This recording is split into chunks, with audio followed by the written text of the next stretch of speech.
I'd like to call to order the study session for the City Council for the City of Wheat Ridge, Colorado for October 5, 2020. We have one agenda item on our agenda this evening, which is a discussion of the 2021 proposed budget. We'd like to open our meeting as we do with citizen comment on any agenda, any item on the agenda. So if you would like to speak about the 2021 proposed budget, now is the time to come forward. We will, if you will raise your hand in the Zoom format, Ms. Scheck will bring you into the conversation. And if you would give us your first name and your last name, and please spell your last name and give us your address for the record, then you'll have 3 minutes to speak on the budget. And our Mayor Pro Tem will keep time for us. So I think that's all of the preliminaries. Ms. Scheck, do we have people wishing to speak? If you would, raise your hand in the Zoom format. Mayor, we do. We have Kelsey Robb. Okay, Kelsey Robb, please join us. And if you'd introduce yourself. Hello, everyone. This is Kelsey Robb, R-O-B-B. I am a resident in District 1 at 3460 Quay Street. And I'm here to represent, I'm currently serving as the board chair of Local Works, as you all well know by now. And I do want to briefly address a topic that came up in the last study session, and that was when Then Wheat Ridge 2020 was initiated, and the idea being that it would be self-sufficient relatively quickly. Our community was a very different place then. I think we can all agree that 15 years ago, Wheat Ridge was a different place, and the organization was a different organization. We've adapted a lot over the years, and we've been able to maintain that dedication to the city and to the community throughout the last 15 years.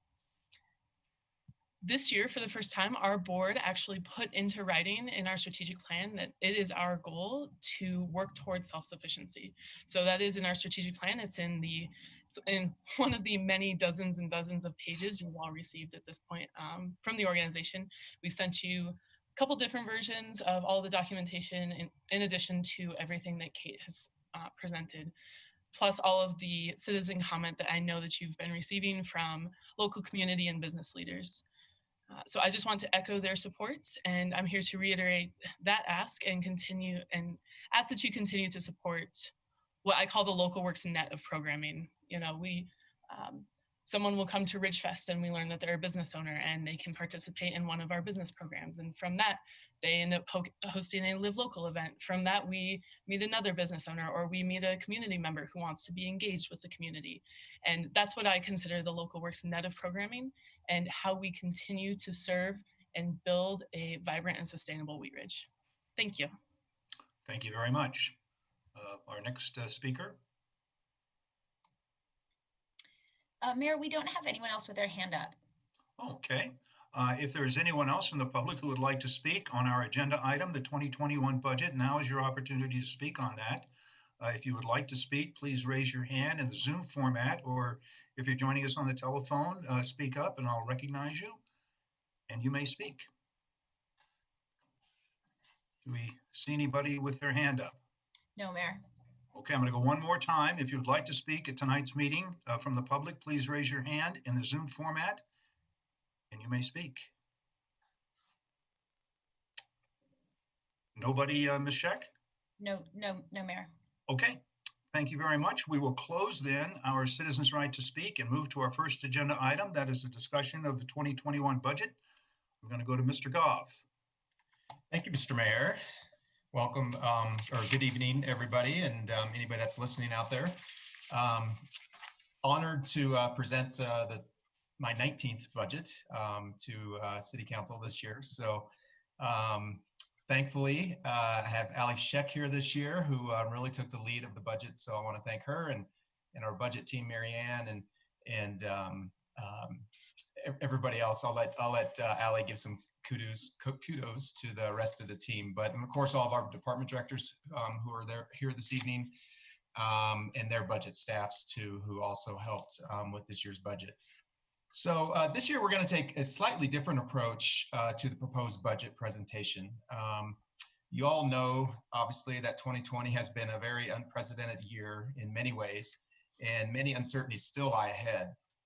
However, I'm so proud of how our organization and all of our employees really stepped up this year to continue to provide exceptional and, most importantly, safe programs and services to our residents.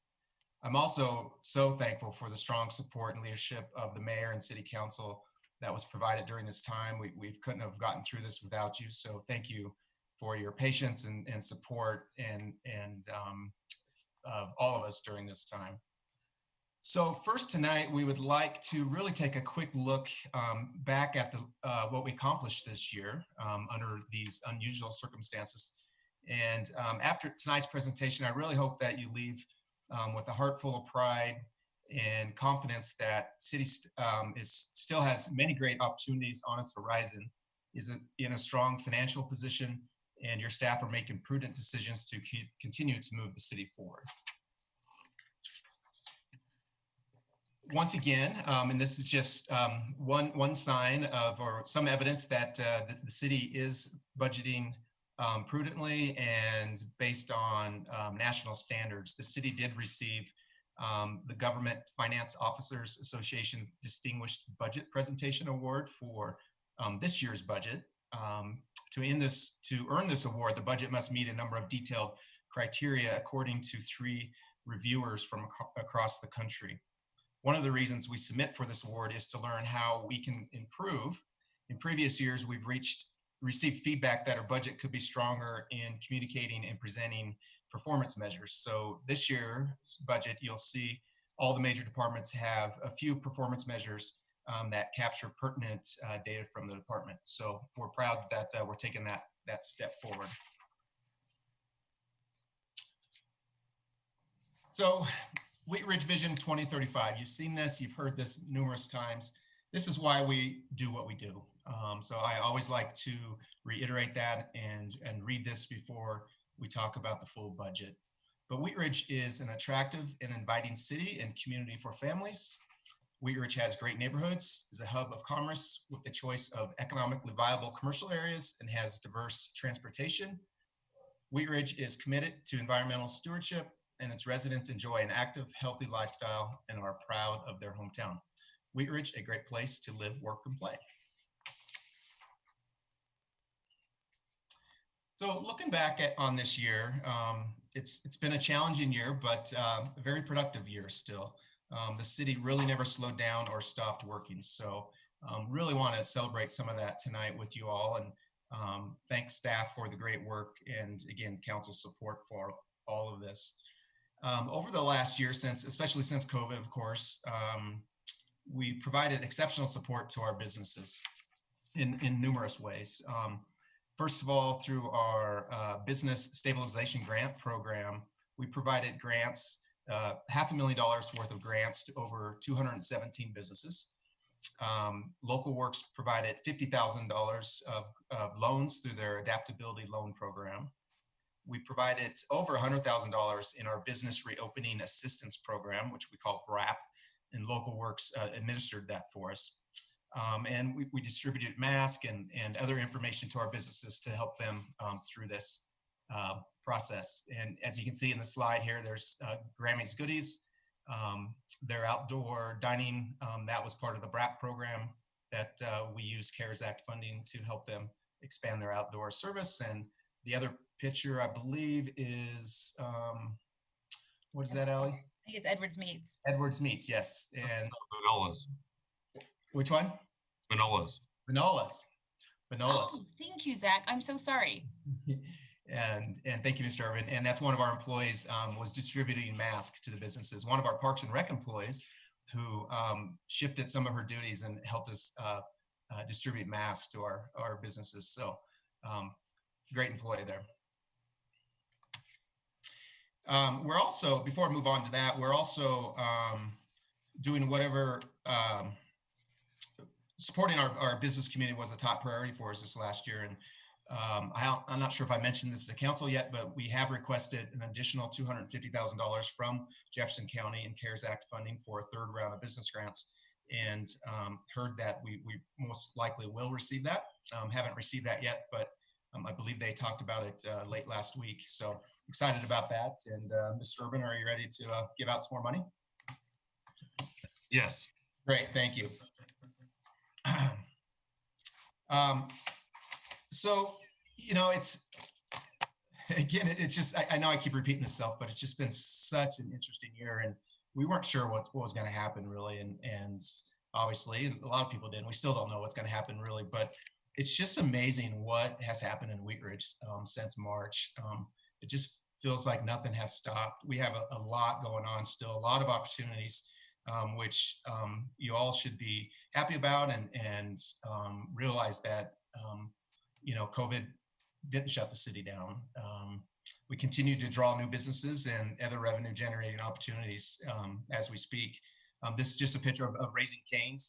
I know it just might be a small thing to some people, but this opened up during opened up during COVID, during the pandemic, and our building department and planners helped get this open this year. And you can see it's been very busy. They have a double drive-through, and Allie says, I think she's there daily for her kids. So it's, she says it's this full all day long. So it's a great new revenue source for the city, and just shows that Wheat Ridge is still has a hot market for real estate and residential.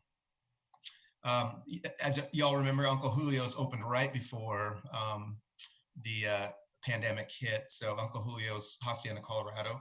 And but I talked to the owner of the shopping center out there, and they said they're still doing very good and happy to be there.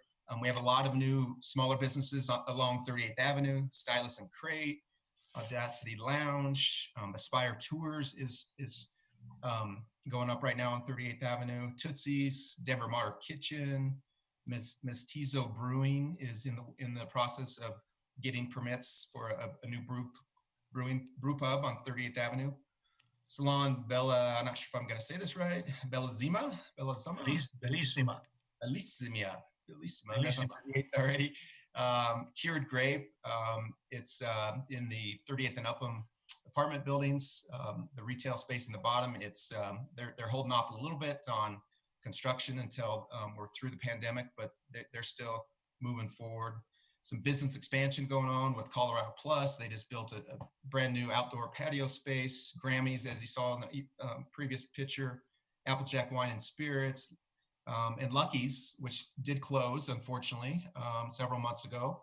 There's nothing public to announce right now, but we've been told they're getting very close on contractual negotiations with a new tenant for that building, potentially 2 new tenants. So a lot to look forward to in Wheat Ridge.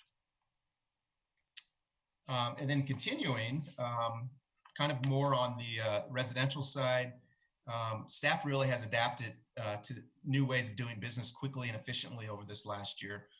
This ensured that operations continued and despite closures around the country.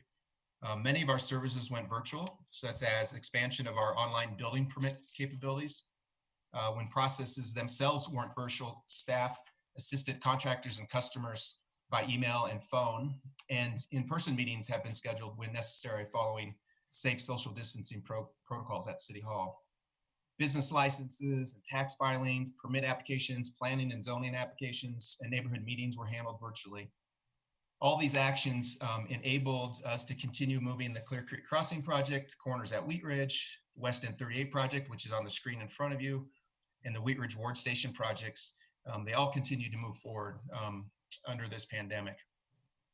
We have 7 for-sale townhome projects in the community right now that are actively getting permits, inspections, or COs. A number of other initiatives also move forward during COVID here, including the city's new community involvement strategy with What's Up Wheat Ridge, our Wheat Ridge Speaks program for council agenda items, and Let's Talk, the neighborhood revitalization strategy engagement tour, which has just started. Our sustainability efforts, led by Marianne and Caleb, have moved forward, including the launch of the Sustainable Neighborhoods program.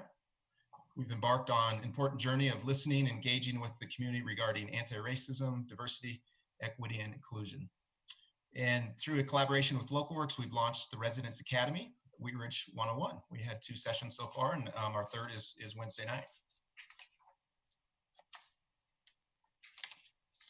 And Continuing on year in review, Public Works, we successfully completed our reorganization of Public Works and Community Development this last year. And we moved our construction services team from City Hall to a new office module down at our operations facilities. And really uninterrupted essential services during the pandemic. We actually had some snow storms after we shut down in March. And so we continued with our snow and ice control, public infrastructure maintenance, repair, vehicle maintenance and repair, right-of-way construction permitting, licensing and inspection. As needed, street sweeping and debris removal to mitigate a significant increase in trash and debris in city right-of-ways is also taking place, especially in the last few weeks. Greg Knutson, our Public Works Director, is online. Do you have anything to add, Greg? Thank you, Patrick. No, I just want to reemphasize what's being said about how the city has stepped up and the services that were performed, and it just continues, even though each day it seems like something else happens. Thanks, Greg. And then on to public safety. In addition to providing public safety services, the police department accomplished a great deal through this challenging year. We onboarded a new chief, of course, Chief Murtha, who's on the line tonight. And he keeps asking for a new honeymoon period once this is all over. He feels like he didn't get one. So he started in February and everything hit as soon as he came. So he may get a new honeymoon period here in a few months. Police department really did numerous things over the last several months. They served food to other first responders, such as staff at Lutheran Hospital and our fire departments, to demonstrate our appreciation for such good collaboration. They made report filing available online. They coordinated additional cleaning and sanitation of our vehicles and holding areas to keep staff and the public safe. Coordinated the PPE acquisition for the city. They really engaged with our community and made the day of many, many people with drive-by birthday parties. Supported staff and their families through these challenging times through webinars and seminars, held conversations with the community about diversity and inclusion, assisted Denver in protecting persons and property during protests earlier this year. They completed updates to the body-worn camera in response to resistance policies, adopted a new massage business ordinance, and ramped up efforts to address homelessness issues. So quite a bit going on in our police department. Chief, did you have anything to add to that? I'll only say thank you to everybody for welcoming me. And I do echo Greg's sentiments. The support here is unrivaled. I come from another place, and I just don't think we could have done it as well as Wheat Ridge is doing it. I appreciate the support for me personally and for the men and women who are doing this job. And I look forward to continuing to serve the citizens of Wheat Ridge and the entire community. So thank you. Thank you, Chief. Additionally, our municipal court kept cases moving so that clients could expect expedient and fair hearings. Staff worked very hard to implement a secure virtual solution for hearings in order to keep staff and clients safe.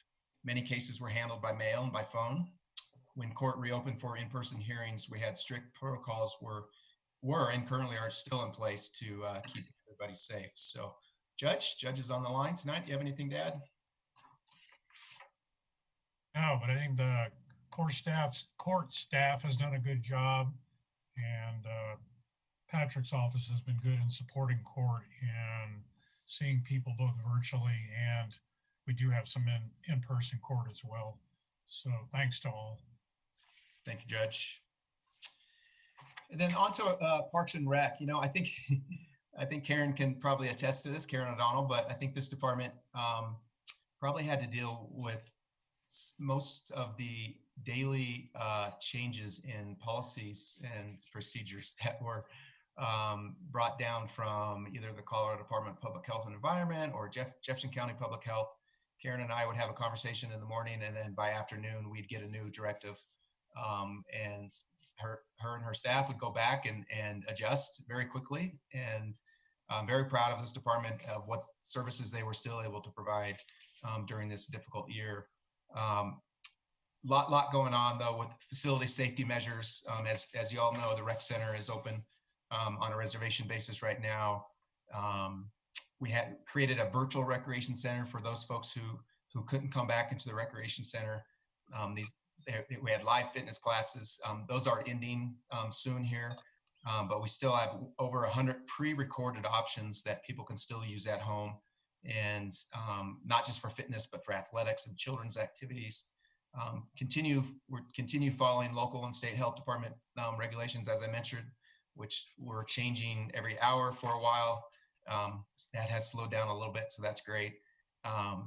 Outdoor fitness, we're offering outdoor fitness classes and drive-through events, and opening more options every day. And our goal at the beginning of this in Parks and Rec was to provide as many services as we could to our citizens, so that they had options during the shutdown, but making sure that we were doing that very safely, of course.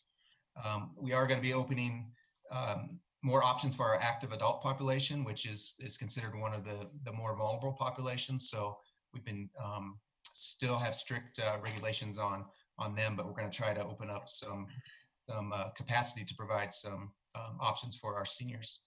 And we had very successful performances in the park series, practicing social distancing this summer, and I think they were all sold out. But Karen O'Donnell is on the line. Do you have anything to add, Karen? Sure, just a couple of things. I just wanted to mention that our parks, forestry, and open space staff also continued to beautifully maintain our parks and open spaces with no seasonal employees this year. So they did a whole lot with less, and I'm so proud of their accomplishments. And our team helped with various city initiatives, as Patrick mentioned, the mask delivery, to helping our admin services team. And then to tack on to what he mentioned about the Active Adult Center, we just decided today that we're going to be opening on a very limited capacity to pre-registered fitness classes and similar activities on November 2nd. So that's pretty exciting for our active adult population. But more than anything, I just want to say that I'm so proud of our staff who have managed through this really difficult, ever-changing time so beautifully. Great. Thank you, Karen. Karen's done a great job, so thank you. So now we're getting into a little bit of numbers here, but before we jump into the 2021 proposed budget, still like to recap some of the adjustments that were made in this year's budget. So if you remember, we came to you on March 30th with 3 potential scenarios for revenue reductions that were caused by that we projected were going to be caused by the COVID pandemic. And basically we came up with 3 different scenarios based on the severity and the duration of the pandemic and the virus and the shutdowns. So we had these 3 different scenarios, A, B, and C. Obviously C is the worst case, and we projected we could be losing up to 12 million. And that was basically if everything was shut for the whole year this year. And that hasn't happened, which is very good, because as you can see in the bottom part of this slide, we're estimating that our general fund revenues by the end of this year are going to be reduced by about $4.3 million. So that's right in line, even a little bit less than our best case scenario, scenario A. And those revenue reductions are mainly coming from our recreation fees, related fees for our outdoor pool and our recreation center and fitness classes and other athletic programs. 1.2 of use taxes, about 800,000 of sales taxes, 200,000 in other taxes, and about 200,000 in interest. The city treasurer gave it an update on interest rates a few weeks ago, and we did get hit pretty hard with the low interest rates. So very good news. We did much better than we projected, but pretty much nailed our best case scenario, scenario A. And this next slide shows our adjusted budget, estimated budget, and what the difference was. And I'll provide a few definitions again, especially for you new council members. Adjusted budget means it's the budget that was adopted, the 2020 budget that was adopted by City Council last October. And then it includes any supplemental budget appropriations, any amendments, any transfers. between accounts through the end of August. So that's what adjusted budget means. So one of the first actions we took back in March was to identify potential budget cuts to this year's budget, and staff did identify about $5 million of items that we could put on hold. However, on top of that, as you can see this in this table, we're estimating about $13 million in savings across all the major funds that you see on this slide here. So as an example, the general fund budget, again, the adjusted budget for this year was just over 43 million. We're estimating we're going to only spend about 37 million at the end of this year. So a savings of just over $6 million. And then I won't read through each one, but you can see, again, in those major funds, there's a savings in each of them, and they all add up to about $13 million. And my last slide here before I turn it over to Allie. This is estimated general fund budget specifically. So we have a couple different columns here. Again, the 2020 original budget, again, that was what was adopted by City Council last October. We were projecting a beginning fund balance that was money on hand at the beginning of the year in the general fund of just over 13 million. And that's actually what it is. It's just a little bit higher, about 13.5 million. Revenues, we projected 39.8 million and in the budget, but we're estimating at the end of the year, it's only going to be just over 38 million. So then you see how much total available funds we had. Expenditures, we originally budgeted about 43 million. We're estimating we're only going to spend about 40.8 million. And we originally estimated or budgeted ending fund balance, the amount of money, cash we have available at the end of this year in the general fund, just under 10 million. But we're estimating right now that's going to be actually about 14.4 million. So a big increase to the fund balance, which was our goal. And that's the total fund balance. The unrestricted fund balance is what City Council can spend at their discretion. We originally budgeted at 7.4, but we're estimating by the end of this year, it's actually going to be about 12 million. So that's all very good news. We're building up our reserves.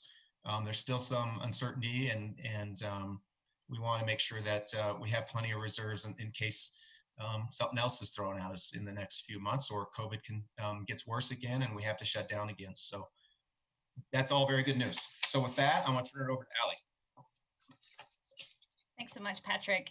We've certainly been before you a little bit this year talking about CARES funding. So Patrick mentioned this in his budget message, but just as a reminder, we were very fortunate.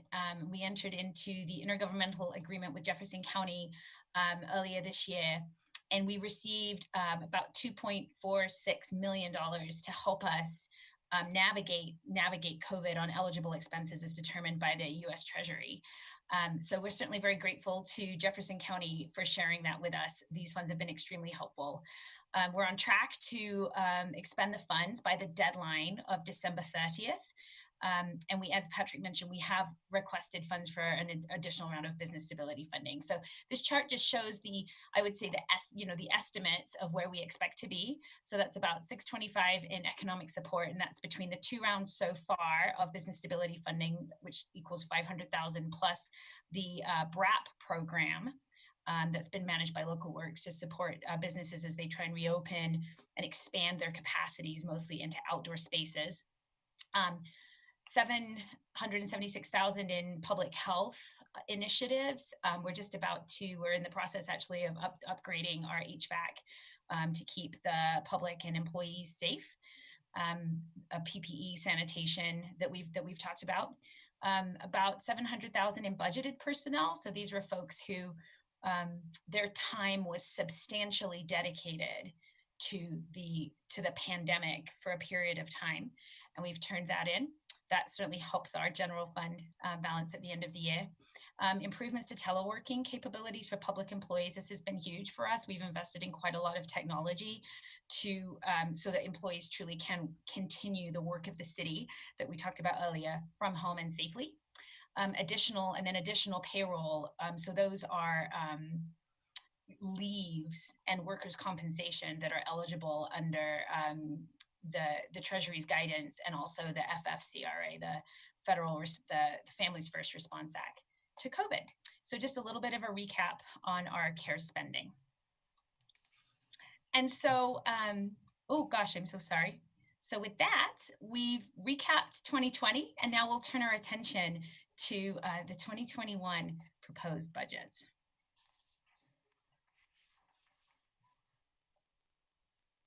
We'll talk about the budget fund structure, and we'll talk about our revenues and expenditures. I'm so sorry, the video is messing around with me here. I'm gonna put the faces all over there. There we go. So to begin, I'd just like to remind you all of our fund structure, especially for our new city councilors. So we have several funds in the city's budget. And at the top, we have the general fund. That's the city's operating budget. And here's where you'll find the majority of the city's personnel and all the costs associated with running the city. And then next, you'll see 7 special funds. In some cases, these are designated by law to track revenues and expenditures separately from the general fund. And in other cases, they help us, they simplify our budgeting process. And frankly, they make it easier for us to show you and the public how a very specific revenue source is being earned and then spent. So those special funds include, as you can see, public art, police investigation, open space, municipal court, the conservation trust fund, equipment replacement, and crime prevention. And oftentimes you might hear us talk about our major special funds, and usually in there we're referring to open space and conservation trust. And those are, in addition, those are 2 of those special funds that you'll hear a little bit more about tonight. Below that, you can see the CIP, the Capital Improvement Program, CIP fund. And in this budget and in your budget book, you'll see that we do have a 10-year plan for the maintenance and construction of the city's durable and fixed assets, such as streets, drainage ways, bridges, parking lots, and other items. So 20% of the city's lodgers tax goes into this fund specifically to support the CIP. And then finally, down at the bottom, we have the Tui Bond Fund, which tracks revenues and expenditures and the debt service payments that are associated with the bond fund. So this chart shows you all the total 2021 proposed budget. And this ties to the fund summary that's in your budget binders under the revenues and expenditures tab. And I'll just draw your attention to the far right column. And that's inclusive of all funds. So we are projecting that at the beginning of 2021, the city will start off the year with 25.8 million in our fund balance across all of those funds we just talked about. We're estimating that we're going to bring in about $56.6 million in revenues. Our proposed expenditures will be about $59.5 million, leaving us with an ending fund balance of $23 million. So that is the high level overall 2021 proposed budget. The next column, the middle column, other funds, is simply that same information, but without the bond fund. So that hopefully that helps make sense of that chart in your budget binders. And just here's the percentage breakdown of the total budget by fund. You might all be curious how the big number of the total proposed budget compares to last year. And it's a reduction of 22.6%. But I'll tell you that it's deceiving because in the 2020 budget, the Tui Bond Fund, which you can see here as a little slice at 5.9%, was much greater in 2020. It was 20% of our total budget because so much of the spending occurs in this year that we're currently in and not so much in next year. So it's a little deceiving, but you can see obviously here that the general fund is continues to be our major fund. So turning now to that major fund, the general fund, and I'd like to thank Treasurer Miller. He and I spoke about this on Friday, and in his words, he said, this is a cautiously optimistic budget, and he's 100% right. We are cautiously optimistic about the city's revenues over the next 15 months. However, the budget itself doesn't necessarily paint that picture. The budget, we decided, should be very conservative in our revenue projections this year. And so in that, along those lines, we showed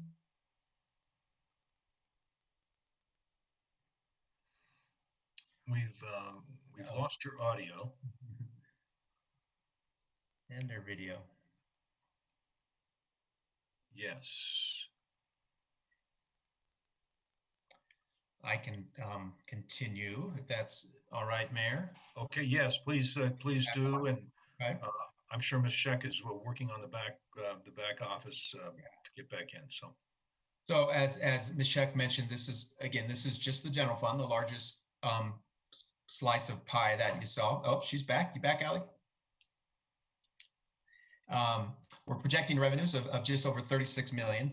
And whoops, now we totally lost our presentation. I am the host now, she's telling me. Okay. Hi, can you hear me now? Yes. We can hear you now. Okay, great. 1 second and I'll start up from where we were. I'm so sorry. Okay, that's okay.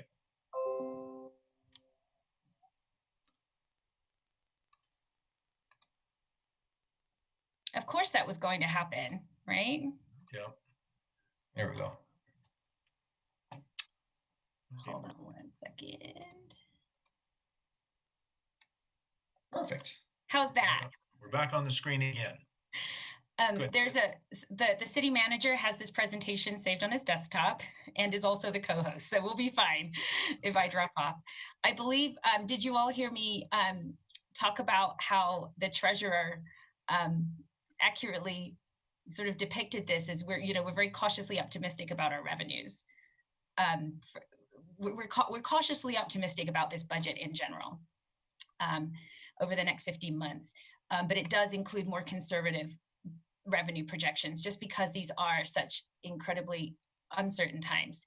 So we do show decreases at this point in all of our revenue categories as compared to the 2020 budget. Mm-hmm.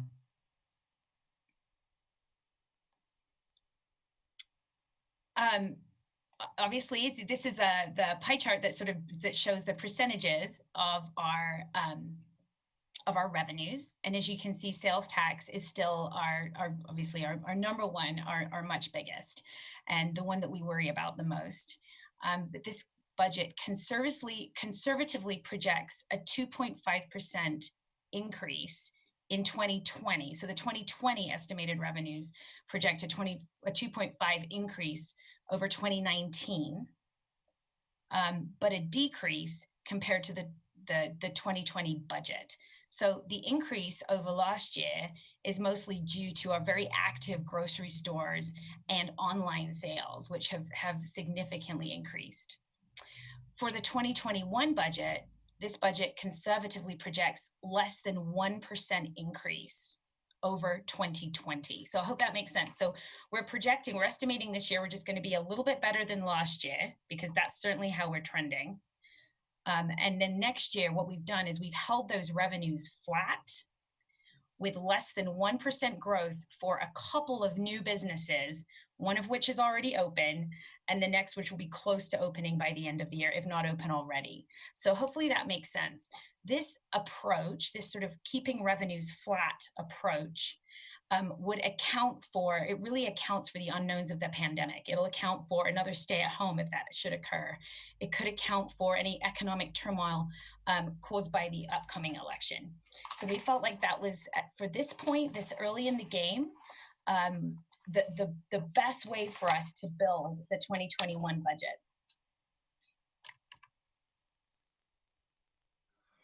This is the financial health of the city that we've shown this chart in previous years. And what you'll notice here is that obviously our revenues, despite all of this, continue to grow year over year.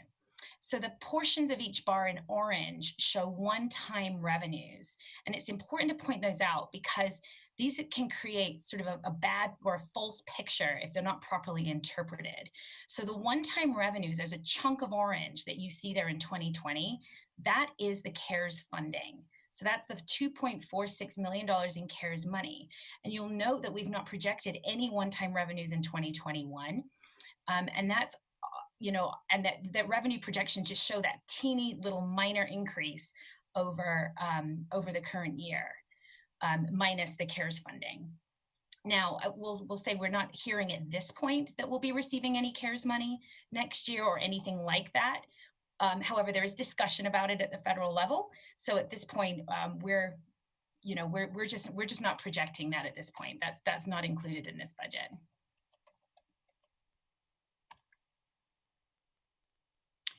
Turning now to expenditures, the general fund expenditure projection is $37.6 million, and we're proposing to transfer $1.3 million to the Capital Improvement Program Fund, leaving our total general fund proposed expenditures at $38.9 million. This will leave us with an ending fund balance of $11.8 million. On the unrestricted portion of that will be about $9.3 million, which is 25%. Which that happens to be, the 25% actually happens to be council's target unrestricted fund balance. So in the financial policy section, we do have a fund balance policy for you all. 17% is the minimum that council has, in previous councils have adopted that as their minimum ending unrestricted fund balance. That would actually be, I have the number here, $6.3 million would be 17%. That's about 2 months of operating expenditures. 25% is your target, and that's what we're at right now at 9.3. And your maximum is 35%, and that would be about 13 million. So the restricted fund balance of $2.439 million. 3%, that's through this 3% Tabor emergency reserve. So that's 3% stipulated by Tabor. There's about $225,000 that's reserved for PEG fee expenditures. So that's money through our PEG channel, the channel 8 that we get through Comcast. That's money that can only be spent on that. And then $1,085,000 for the Fruitdale loan. This slide shows a history of the city's unrestricted ending fund balance. So the blue column for each year shows the budgeted ending fund balance as adopted by council. And then the orange column shows the actual ending fund balance. And you can see that there's a green column in 2020, and that's our estimated ending fund balance. So as you can see, we have a history of conservatively projecting the ending fund balance. And between a combination of better revenues and less spending, we've exceeded the budget every year for the last 10 years, and we expect to do the same in 2021. This is just a chart that shows you by department the percentage of the general fund expenditures. So I'll just say that if you might have some questions, especially for the new city councils, about what goes into central charges, and those are expenses that apply across the city. So things like our medical insurance premiums, our property liability insurance, we're moving utilities into there next year to make that more efficient and effective. That's actually where our COVID response money lives. And there's $100,000 that we have budgeted for our COVID response in 2021. And we're just doing that with general fund money. And that's to keep up on some of our cleaning and sanitation programs that we know will not end on December 30th. We're still going to have a need for those next year. So this expense budget represents a 13% reduction against the 2020 adjusted budget. Every department, with the exception of police, and we'll talk about why, every other department shows budget reductions compared to the 2020 adjusted budget. The police department shows a slight increase, about 2%, but I'll tell you why. PD is all personnel. So PD is very close to 90% personnel. They don't have projects and initiatives, even vehicles. That's not in that budget to put on hold. So it's a fairly simple explanation as to why that particular department doesn't have any savings as compared to the 2020 adjusted budget. And I'd like to turn over now to Patrick to talk a little bit about this slide. Thank you, Allie. This slide is very similar to the revenue slide that Allie talked about, but this is a general fund expenditure history back to 2010. And the blue line is ongoing expenses in the general fund. And as we showed in the revenues, also in expenditures, we've had some one-time expenditures. In 2020, there's a fairly large chunk of orange, and that's the 2.4 million of CARES Act funding that we received from the county. And it's just a little tiny for next year. And Allie just mentioned, we're budgeting just 100,000 right now for additional COVID response next year. But as you can see, yeah, expenses have increased, obviously, over the years, matching revenues somewhat. But you can see in 2021, there is that significant decrease, that 13% in expenditures compared to 2020. So all in response to COVID and our conservative approach here. And now Karen O'Donnell is going to talk a little bit about the COVID impacts on the Parks and Rec budget. So while all areas of revenues and expenditures have taken a reduction, Parks and Recreation is affected to the greatest degree.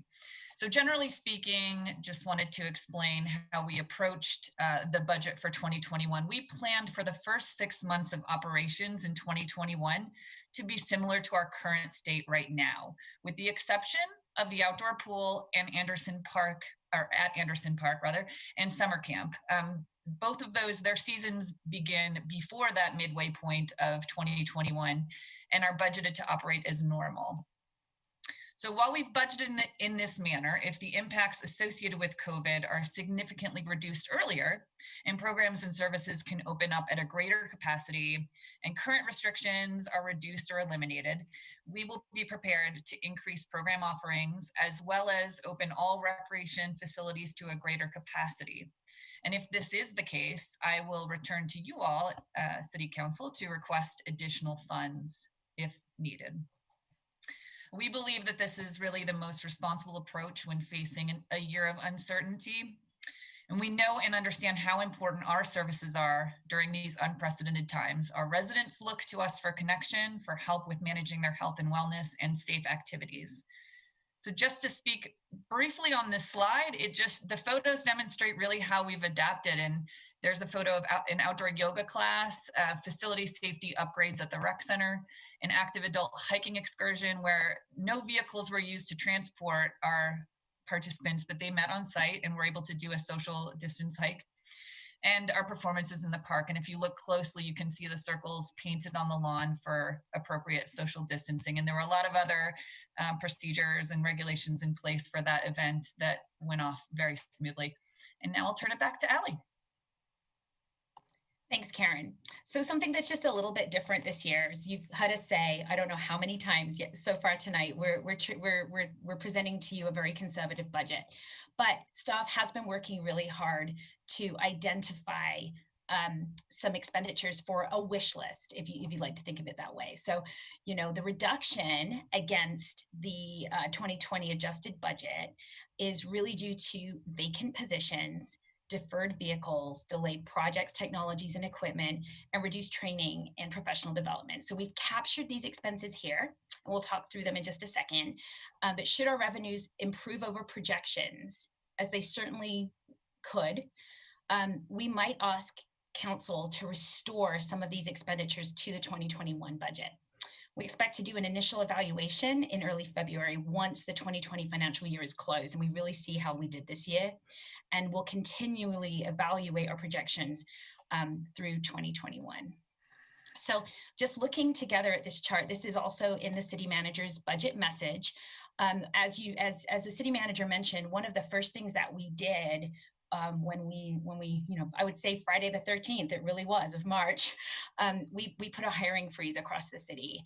And we've in very recent weeks opened up some of those critical positions, but we've still held 5.75 positions out of the budget, if you like, next year. So these include positions in courts, records, planning, and administration. So it's about $336,000, really $337,000 of positions that are authorized headcount, but they're not currently in the 2021 budget. An area that the new chief has identified, you might recall last year when we presented the budget, we knew that there was a need for some staffing in the police department. But we wanted the new chief, Chief Brennan had already retired by this point, and we wanted the new chief to come on and sort of evaluate staffing.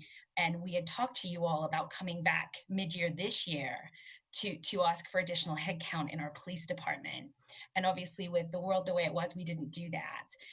But there are two positions, crime prevention officer and the school resource officer, which we believe are necessary. And if revenues allow, we'd like to come back and potentially ask for those at some point during the year next year. We'll have an opportunity to talk about that.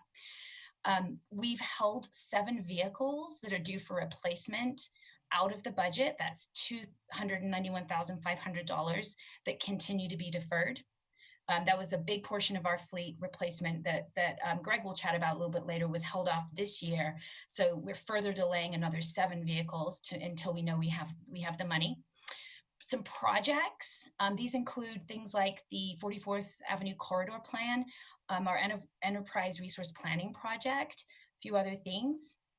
Some technology, including some facility management software, security cameras, which we've talked about before, some more audio-visual equipment, other equipment, mowers, aerators, the oven for the Active Adult Center so they can bake cookies for the Carnation Festival for a fundraiser and do other things too, office furniture and some other recreation equipment. Cookies sound good right now. And then some training and development. So included in this budget are only the essential trainings that are required to maintain any sort of licensing or credentials. So in total, we've identified about 1.4 million in items in sort of for this wish list that we might very well come to you early in next year and start to discuss some of these. So with that, that wraps up our conversation at this point around the general fund, and I'd like to turn it over to Patrick to kick us off with the CIP. I'm on mute. Great, thank you, Allie. So we're going to move into this capital improvement program budget. We'll talk about the proposed budget and the major projects, and then also look at 2022 and beyond. As Allie mentioned at the beginning, our CIP budget is a 10-year planning budget, so we'll give you a peek into what we're proposing for the future. So we are projecting to have total available funds next year in the CIP budget of about 17 million, and most of that comes from our grants for the Wadsworth project. And again, as Allie mentioned earlier, we are transferring 1.3 million next year into the CIP budget to help supplement additional projects. Expenditures of about 14 million, and again, most of that, as you can see from the pie chart, the blue slice is the Wadsworth project. And now I will turn it over to Ken Johnstone, and he will talk about some of those specific projects in more detail. Thanks, Patrick, and good evening, Council.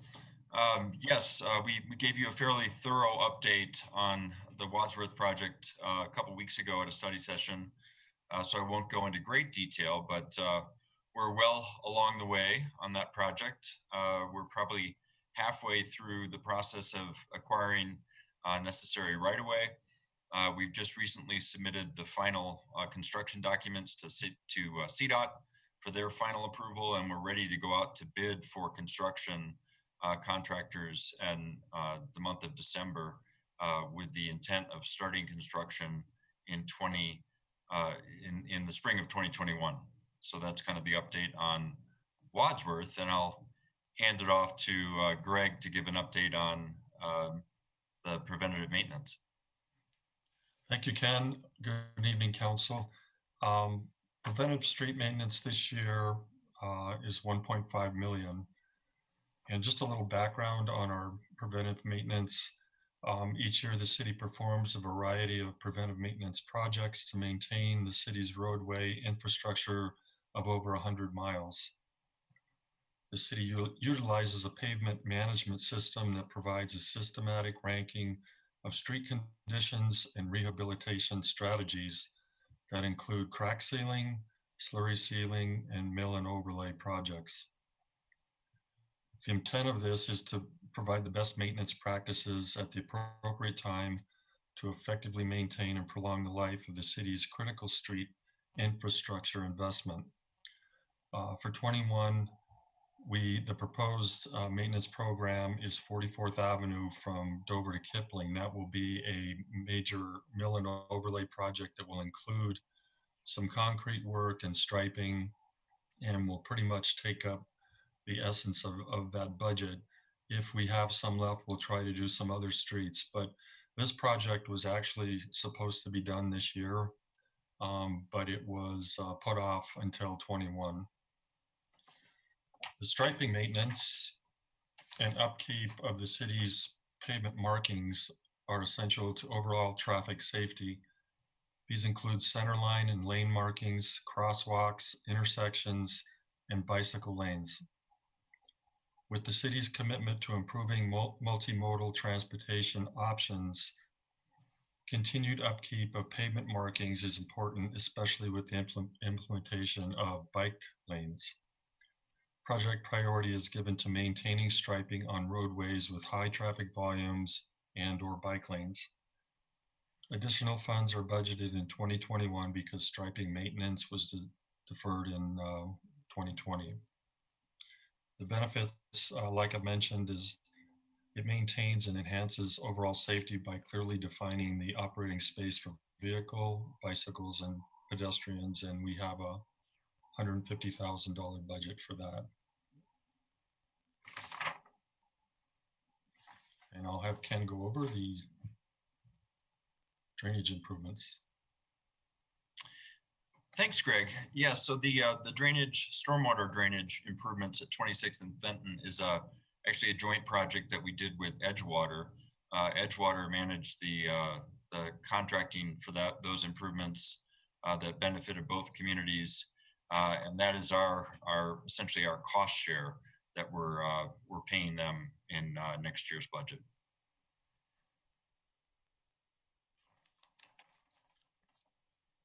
For the ADA improvements, and I also want to mention that last CIP project for striping was also deferred to 21. We did not do any of that work this year. The same for ADA improvements, which we have a budget for 50,000, and just some quick description on that is the programmed improvements are associated with the completion of an Americans with Disabilities Act transition plan, which is in accordance with federal and state requirements. This is an ongoing program with locations for improvements selected based on community need and priorities, such as proximity to schools and resident requests. Some of the benefits from this are, this plan identifies upgrades needed to increase mobility and meet federal ADA requirements. These improvements include curb ramps and other types of mobility access improvements. It provides means for a long-term plan to leverage resources and other city projects, such as pavement management.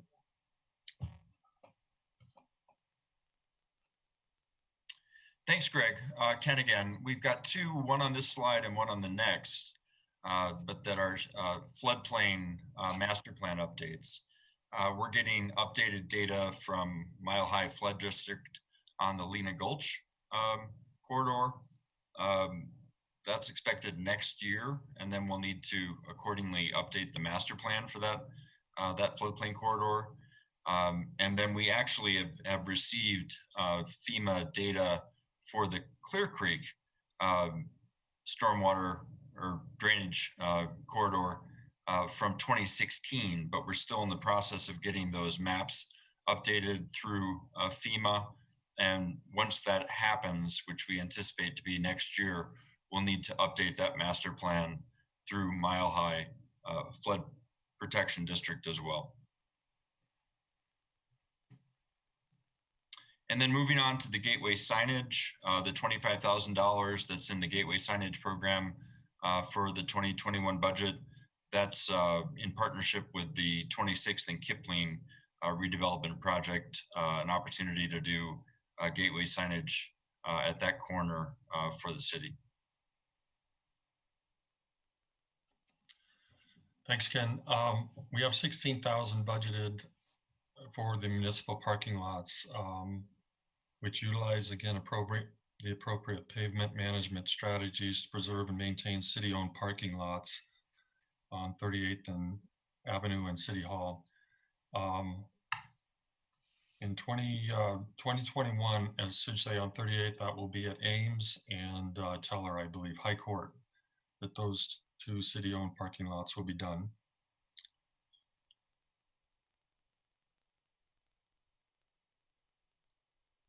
Thank you, Ken and Greg. And as I mentioned before, we look out for 10 years in our CIP budget, and we are really hoping that by 2022, we may be back to a normal situation and have adequate revenues to fund all of our CIP projects fully. And as we mentioned, we're only transferring 1.3 million into the 21 budget from the general fund, but we're hoping to get back to a $3 million transfer from the general fund starting in 2022, and then bumping up our preventative street maintenance from the 1.8 that we have we're proposing in was it 1.8, I think, in 21 to 2 to 3 million over the next few years. Then the Wadsworth construction project has one more year of funding in 2022 at about 12 million. And then other annual project funding that we typically like to budget for on an annual basis to keep up on our capital projects. Most of these have been put on hold or reduced significantly here this year and potentially a little bit next year. But starting in 2022 and beyond, we'd like to start increasing our bridge maintenance, average of about $410,000 a year through 2026 to get caught up on that. Have $200,000 available every year for drainage projects across the city, $50,000 a year for ADA improvements, $100,000 a year for striping maintenance, $100,000 a year for parking improvement projects. Actually, I think that's supposed to be public improvement projects, not parking.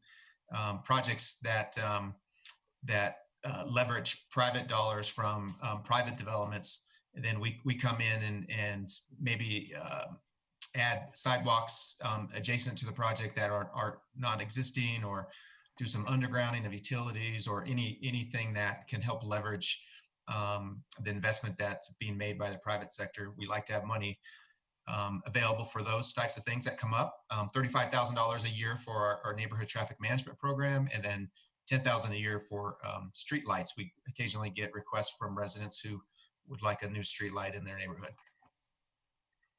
And then speaking of the neighborhood traffic management program, I did receive some questions on this by a couple council members, but we do normally budget about 35,000. We do have, I think, 37,000 in this year's budget. We didn't get any requests this year, or no requests that received consensus by the neighborhood to move forward for a speed bump or other type of traffic calming devices. But I've just been told recently that we are getting some interest, more significant interest recently. So we do have money available if we get some interest this year. We didn't budget anything for next year for the neighborhood traffic management program, but if we do have significant interest, we can either find the money or come back to council and include that money, or do a supplemental budget appropriation so we have money available for those projects. And now I will turn it back to Karen O'Donnell to talk about the Open Space and Conservation Trust Fund budgets. Thank you, Patrick. Okay, so the Open Space Fund is a restricted fund, and it's funded by the half-cent sales tax per capita allotment through Jefferson County Open Space. And it's for the purpose of acquiring, developing, maintaining open space and park properties within the city of Wheat Ridge. In the Open Space Fund, which is also known as Fund 32, with a beginning fund balance of $2,658,220, the available funds into 2021 are projected to be $5,459,509. So our projected revenues for 2021 are $2,801,289, and our major revenue sources are Number one, our projected grant funding, which is $762,970. And that includes our GOCO local government grant extension, which we just received on a grant that was previously received a few years ago in the amount of $350,000 for Prospect Park Phase 2. And the GOCO Resilient Communities Grant, which we recently received in the amount of $162,970, which is for the fishing dock, which is part of Prospect Park Phase 2. And there's a projected amount for Jefferson County Open Space Local Partnership Grant dollars. But if this grant is not secured, we won't incur that expense. Other revenue sources include the Jefferson County Open Space Tax in the amount of $1.2 million and parkland dedication fees in the amount of $838,069. $102,389 of which is unrestricted, and $735,680 is restricted for transit-oriented development. Sorry, got to scoot down on my notes here. Our 2020 projected expenditures are $2,940,112, and these include $1.8 million to complete the Prospect Park Phase 2 project. And I'll just tell you a little bit more about that project because I know not everybody is familiar with all of the phases. So Phase 1 was completed in 2018. And it included 2 baseball, softball fields, and a football field. These were complete renovations with sod, irrigation, fencing, and new play surfaces. Phase 1 also included the drainage associated with these 3 fields, as well as sidewalks and trail connections, including ADA compliance. So Phase 2, which is what we're talking about, funding in 2021, includes a new large pavilion, which actually the pavilion component was funded in 2020, and there's an RFP that will be issued shortly. So that will be underway here soon. Pickleball courts with lighting and shelter, parking lot improvements, a new entry road and an entryway signage, the fishing dock that was mentioned previously with the grant funding, a relocated playground, additional park amenities near the pavilion, and road improvements on the south side of the park for safer access. Then Phase 3, which is unfunded, represents the northern portion of the park and includes a new restroom building and storage, Burbert House renovations, a picnic area with a play feature, and parking lot improvements. Other projects include $500,000 for trail maintenance and repair. And if that's under the condition that the Jefferson County Open Space Local Partnership grant dollars are received. And we intend to package trail projects together, including Prospect to West Bridge, trail drainage at Harlan, and asphalt west of Wadsworth. This was in the 2020 budget, but it was moved to 2021 because Jefferson County Open Space has been working to update their grant program and have not made applications available this year. So we haven't had the opportunity to apply for funding for this project. But they are planning to open this month, I believe, for funding. Other projects, $100,000 is budgeted for open space master planning, which was also funded in 2020, but was put on hold due to COVID. $25,000 for open space improvements, which includes pedestrian access at Youngfield and a pavilion at Creekside. And $25,000 for general parks maintenance projects. Additionally, this fund covers the salaries of 7 park maintenance positions and 2 forestry positions. Our projected ending fund balance is $2,519,387. And of that, $1,740,567 is restricted. The restricted fund balance is associated with parkland dedication fees, as we talked about in revenue. And of that, $939,986 of the total is dedicated to Ward TOD, and $800,581 is dedicated to the green at 38th. So moving on to the Conservation Trust Fund. The Conservation Trust Fund, or CTF, is also a restricted fund. And per the Colorado Constitution, the Conservation Trust Fund receives 40% of the net proceeds of the Colorado lottery. These funds are distributed on a quarterly per capita basis to municipalities, counties, and other eligible entities for parks, recreation, and open space purposes. CTF funds are used for new projects as well as maintenance projects. And I'll point out, as Ali mentioned in a meeting this morning, it turns out that people still buy lottery tickets in a struggling economy, as we haven't seen an impact in revenue projections here. So that's a good thing. And one fun fact to note, we have received more than $8 million in CTF funds since 1992. So with our beginning fund balance of $263,445, our 2021 projected available funds are $587,030. Our estimated revenues are $323,585. And our estimated expenditures are $344,750. And those expenditures include $230,000 for recreation facility maintenance projects.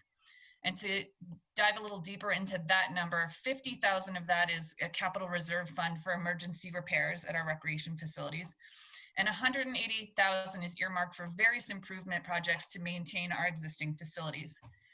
So that includes a leisure pool heater, a lap pool heater, leisure pool resurfacing, sidewalk concrete repair, parking lot crack seal, and play elements at the outdoor pool.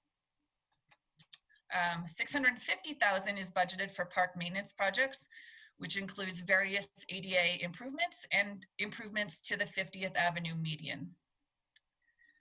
$49,750 is budgeted for various resurfacing projects at Panorama, Applebacher, Anderson, Fruitdale, and Paramount.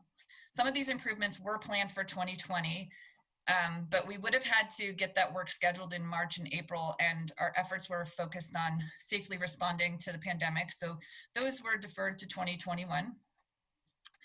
And we have a projected ending fund balance of $242,280. And that is all for CTF, and I'll turn it back to Patrick. Thank you, Karen. Appreciate that. And now we're moving on to our Tui Bond Fund. And just as a reminder for everybody, voters approved a temporary half-cent sales and use tax for 4 projects in 2016. The tax will sunset after 12 years or when $38 million is raised. Right now, we project that 38 million will be raised in about 7 3/4 of years, almost 8 years. So towards the end of 2025, I think if things continue, revenues continue to grow, and the Clear Creek Crossing project comes online in the next couple of years, that may take a year or 2 off of that, and the tax will expire sooner. Bonds were issued in 2017 in the amount of $33 million for these 4 projects. All projects funding is projected, all 33 million is projected to be expended by the end of this year. So you won't see an expense in the 2021 budget except for debt service on the bonds, unless we carry over some project funding into the 2021 budget. But right now we're not budgeting for anything. Current projections show that the bond will be paid off by 2027 in a total of about 37.8 million, which includes the total principal and interest on those bonds. So I'm going to turn it over to Karen again to just give a very brief update on Anderson Park. This project has been completed, but Karen? Yeah, so $4,599,945 of Tui funds were spent on Anderson Park, and that was completed in 2019. And this project included a complete renovation and modernization of the Anderson building, which reconfigured the space to allow for additional programming and improved the locker rooms for the outdoor pool. The project also improved the sports fields, installed new baseball field lights, constructed a new performance pavilion, created new access to Clear Creek, built new trails, and resurfaced the parking lots. And Ken? Thanks, Patrick. Well, the Clear Creek Crossing project is finally coming to fruition. We've got most of the ramps open thanks to $10 million in funding from the Tui Bond measure. And we hope to be able to open the final phases of the ramps later this year, but no later than early next year. We have temporarily diverted a portion of the funding that from TUI that was designated for the TOD area to this area to be able to keep this project moving forward to completion. And then once the Longs Peak Metro District issues their bonds to their private bonds, we'll be able to repay the TOD area and begin construction on those projects. The bigger good news is that we always intend to use public money to leverage private sector investment, and we're seeing lots of that in the Clear Creek Crossing area. There's a come and go gas station and convenience store that's under construction. We'll soon be issuing permits for the Foothills Credit Union corporate headquarters. There's a 300 plus unit multifamily project that's well under construction and will be likely receiving COs later this year and early next year. And there's 2 or 3 other projects that are in the works, including the future hospital for relocation for Lutheran SCL. So exciting times for the Clear Creek Crossing project. Wadsworth 2 is making good progress. As mentioned previously, we intend for this project to be out to bid yet this year, with the construction to start early in 2021, roughly April of 2021. We've got a healthy mix of local funds, CDOT funds, and federal funds in this project, and it's moving forward in a very positive direction.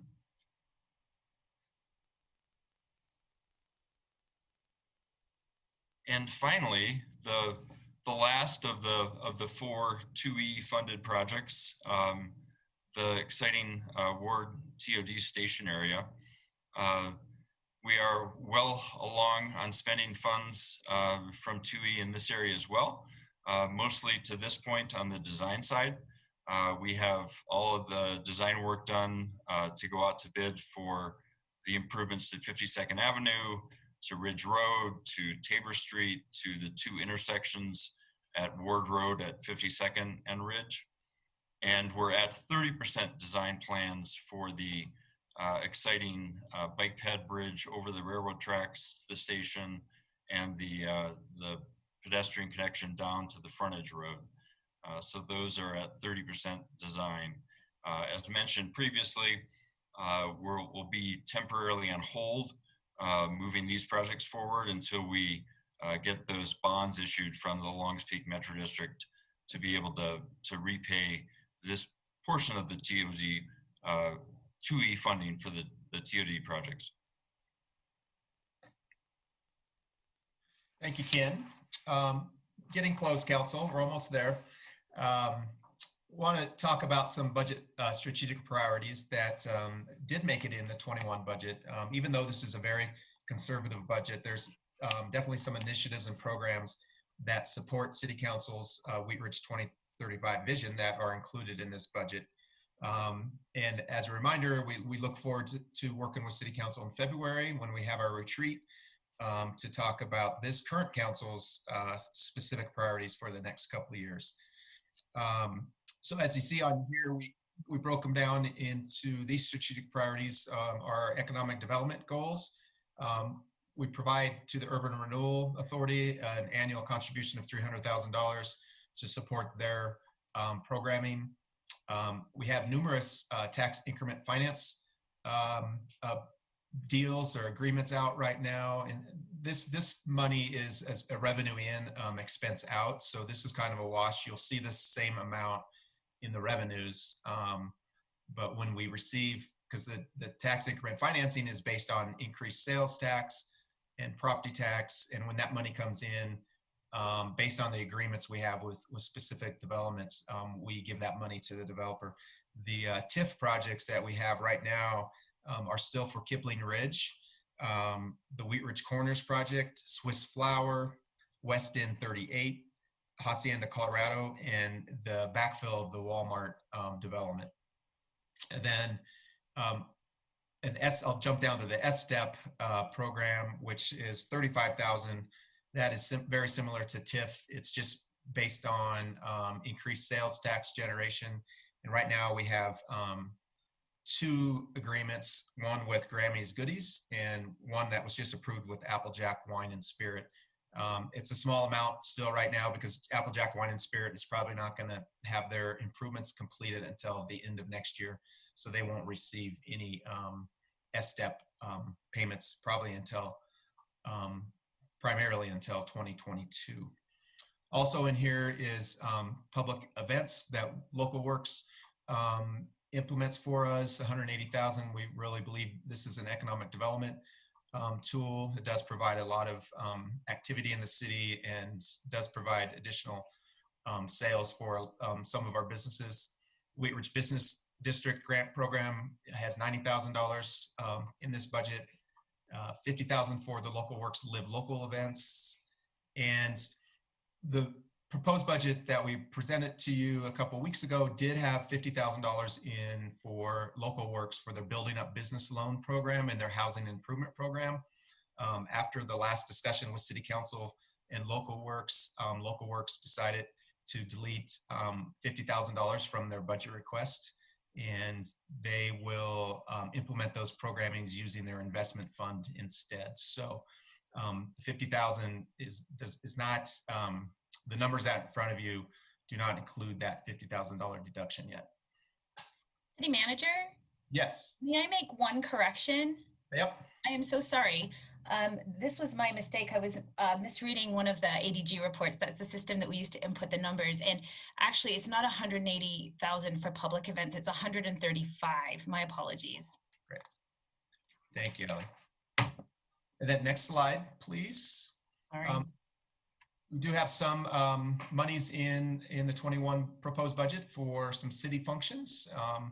Our historic building management maintenance, 63,000, just over 63,000. We are going to bring back the resident survey, which you know we were going to do this year, but we put on hold. That's 35,000. The neighborhood revitalization strategy engagement, mailings and outreach, 30,000 for that program. 19,000 for our online public hearing software, and hopefully bringing back our large item pickup program again next year, which is $5,000. And then numerous funding to some external agency contributions, 37,000 to Local Works for the TLC program, and 75,000 to the Carnation Festival. They already received 50,000 this year, and they asked for another 75,000 for next year. And then the city also budgets another 27,500 for staff overtime and barricades and other items that we assist the Carnation Festival with. And then the long list of outside agency contributions that is in your budget message, and we had a study session on $133,800 to can't remember exactly how many, I think over at least 20 different agencies that provide services to our residents in Wheat Ridge. And now I'll turn it over to Greg again, Knudsen, to talk about our fleet replacement. Thank you, Patrick. Replacement complies with city approved guidelines, and what that means, it's not just a mileage and age of the vehicle criteria. It's a pretty strict standard that's recognized by the industry, and I'll just go through a few of the items, but higher rising maintenance and repair costs, higher rising operating costs, such as fuel economy, excessive downtime, past useful service, technological or economical life, parts and or service are no longer available. Federal, state, and or local requirements render the unit not legally usable. Overall mechanical interior and body condition, accident history, user distrust or dissatisfaction due to perceived unsafe conditions of the vehicle. So The vehicles we have here, a snowplow in Public Works, a bucket truck in Parks, 4 police patrol vehicles, and a heavy-duty Parks utility truck, all at least meet or exceed the criteria that I just listed. Just touching briefly on the 7 vehicles on our wish list, 6 of those 7 vehicles are considered administrative level vehicles, which are light duty, and they also meet or exceed the requirements that I just read you, but as I said, they're light duty and have a better chance of probably still operating into next year. I'm proud to say that over the past probably 4 or 5 years now, we've been integrating sustainable practices with our vehicles, and on the wish list is 1 electric and 4 hybrid replacement vehicles. And I believe that brings our total of hybrid sedan vehicles in the fleet up to around 9. So we are making progress. In long term, I've identified approximately 1.8 million in vehicle replacements for 2022 and 2023, again, based on the council approved criteria.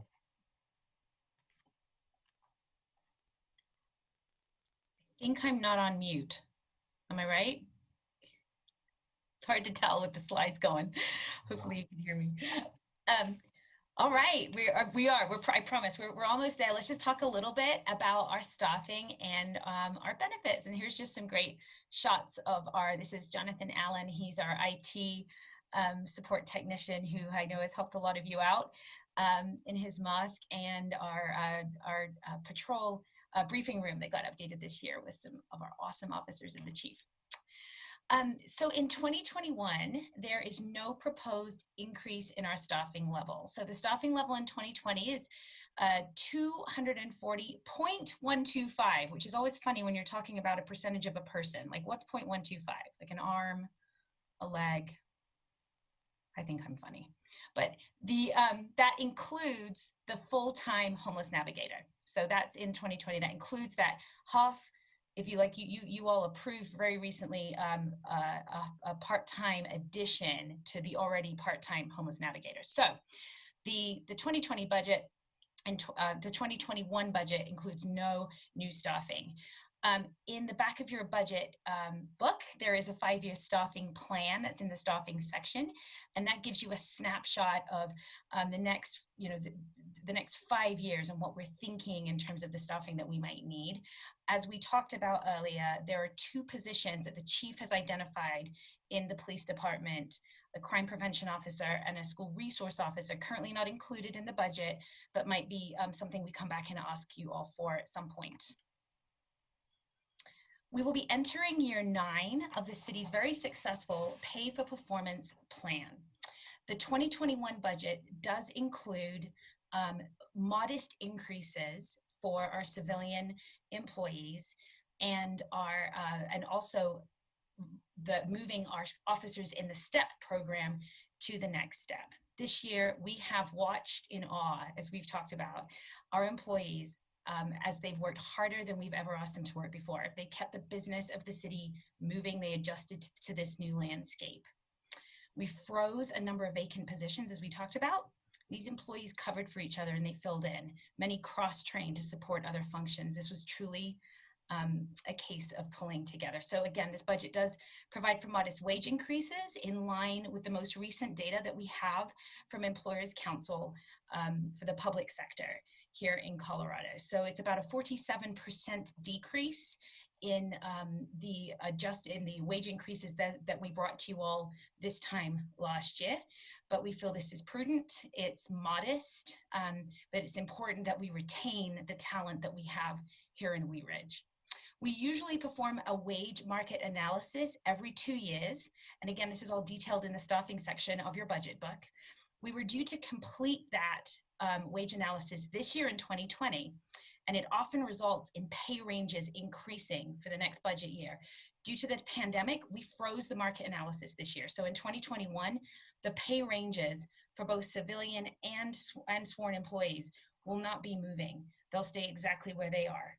And at this point, we are planning to do that market analysis in 21 in preparation for the 2022 budget. In 2019, you may recall that we performed an off-cycle wage and benefit analysis for our sworn employees because the market in the police department was changing very rapidly around us. And during this presentation last year, we noted to council that Wheat Ridge was about 1.5% below market in terms of the city's pension contribution to our sworn employees' pension. In 2020, our officers and supervisory police staff received a 0.5% increase in the city's pension contribution. So the contribution went from 10% to 10.5%, remembering that our police department employees our sworn employees do not contribute to Social Security. This budget does provide for the same in 2021. And our hope would be that we're in a position to request the final 0.5% increase in 2022. The end goal is to get the city's contribution to 11.5% by 2022, which puts us much more in line with the market. And to put it in some context, 0.5% equals about $35,000. And finally, some great news. We're thrilled to say that we've negotiated a 2.6% medical premium reduction in 2021. Our benefits consultant, we work with IMA, they are blown away. They're thrilled, and they let us know we're the only organization in their portfolio that's experiencing a decrease. And according to them, this is largely due, well, this is really due to the health of our employee base. And of course, we have a robust wellness program here in Wheat Ridge that we plan to continue. And back to Patrick. Terrific, great job. Thanks, Allie. So again, we keep saying it, we're almost there, a few more slides, but just looking ahead is one of the last agenda items this evening, and looking at some short-term fiscal opportunities, which we've kind of talked about, and challenges also, and that we foresee coming up. But a lot of opportunities in Wheat Ridge still, and you all should be very proud of that.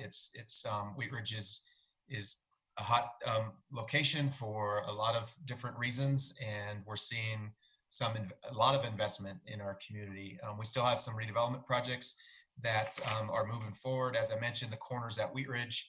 I think I have a dinner next week with the developer and owner of the corners at Wheat Ridge, and we're going to talk about the future of that site, the backfilling of Lucky's, and the vacant parcel in that development that's at 38th and Yukon Court, that we're soon, hopefully very soon, are going to receive from the Colorado Department of Public Health and Environment the clearance letter for that site. If you remember, that site has been under environmental cleanup for the last several years because of contamination from an old dry cleaner that was at the site. So as soon as they issue that letter, the developer is going to purchase that site from the Urban Renewal Authority. I think it's about $350,000 left that he owes on that. So that money will go to the Urban Renewal Authority. And then hopefully a new retail tenant will go on that property too. Clear Creek Crossing, I won't go into great detail. Ken mentioned that. Similar with Wheat Ridge Ward Station, we have a lot of residential going up there right now, but we are starting to see some interest in commercial development. Kipling Ridge, still very strong. The Sprouts has done great through the pandemic, and there is one vacant property still that the previous developer sold to a multi-tenant user, and they put that project on hold a little bit because of COVID, but hopefully they will start that up soon. You'll see a couple new tenants next to Starbucks. The West End 38 on 38 and Upham is probably closer to 95% leased at this point. Last time I talked to the owner, they were 90% leased, fully leased. And as I mentioned earlier, they're under contract with the Cured Grape for a restaurant in the retail portion, a portion of the retail. And then they still have some space for some additional retail. And then the Ridge at 38, I mentioned earlier at the beginning of this presentation, we're seeing a lot of activity still, buildings being upgraded and new tenants coming in. Some challenges that we're seeing, obviously that no surprise, but we're still obviously it's under some unknown economic conditions. Wheatridge is doing fairly well compared to some of our neighbors.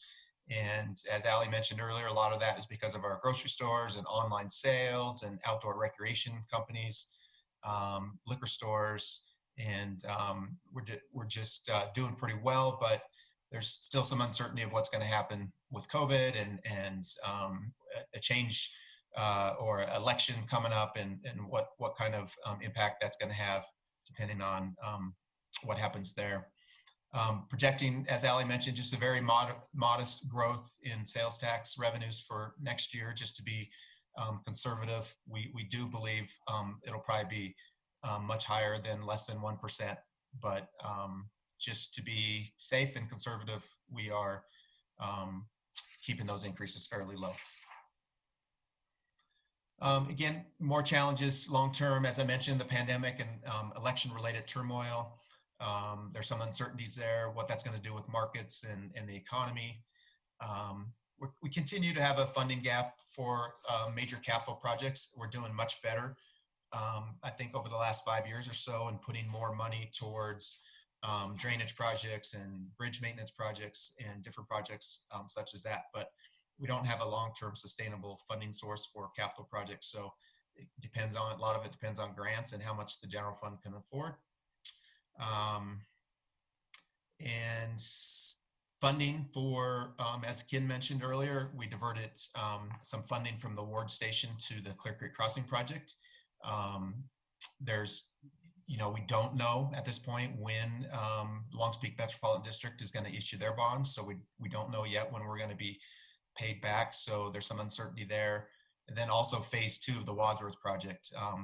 There are some opportunities for funding that, but there's some uncertainty too. So just a challenge that we see in front of us.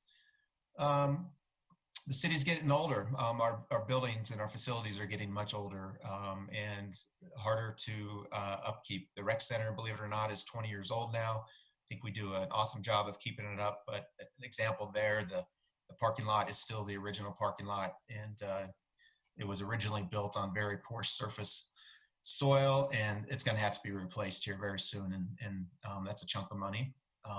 So that we're experiencing that across all of our facilities. So that is it. And Ali's going to talk about the budget process, and we will adjourn and take questions.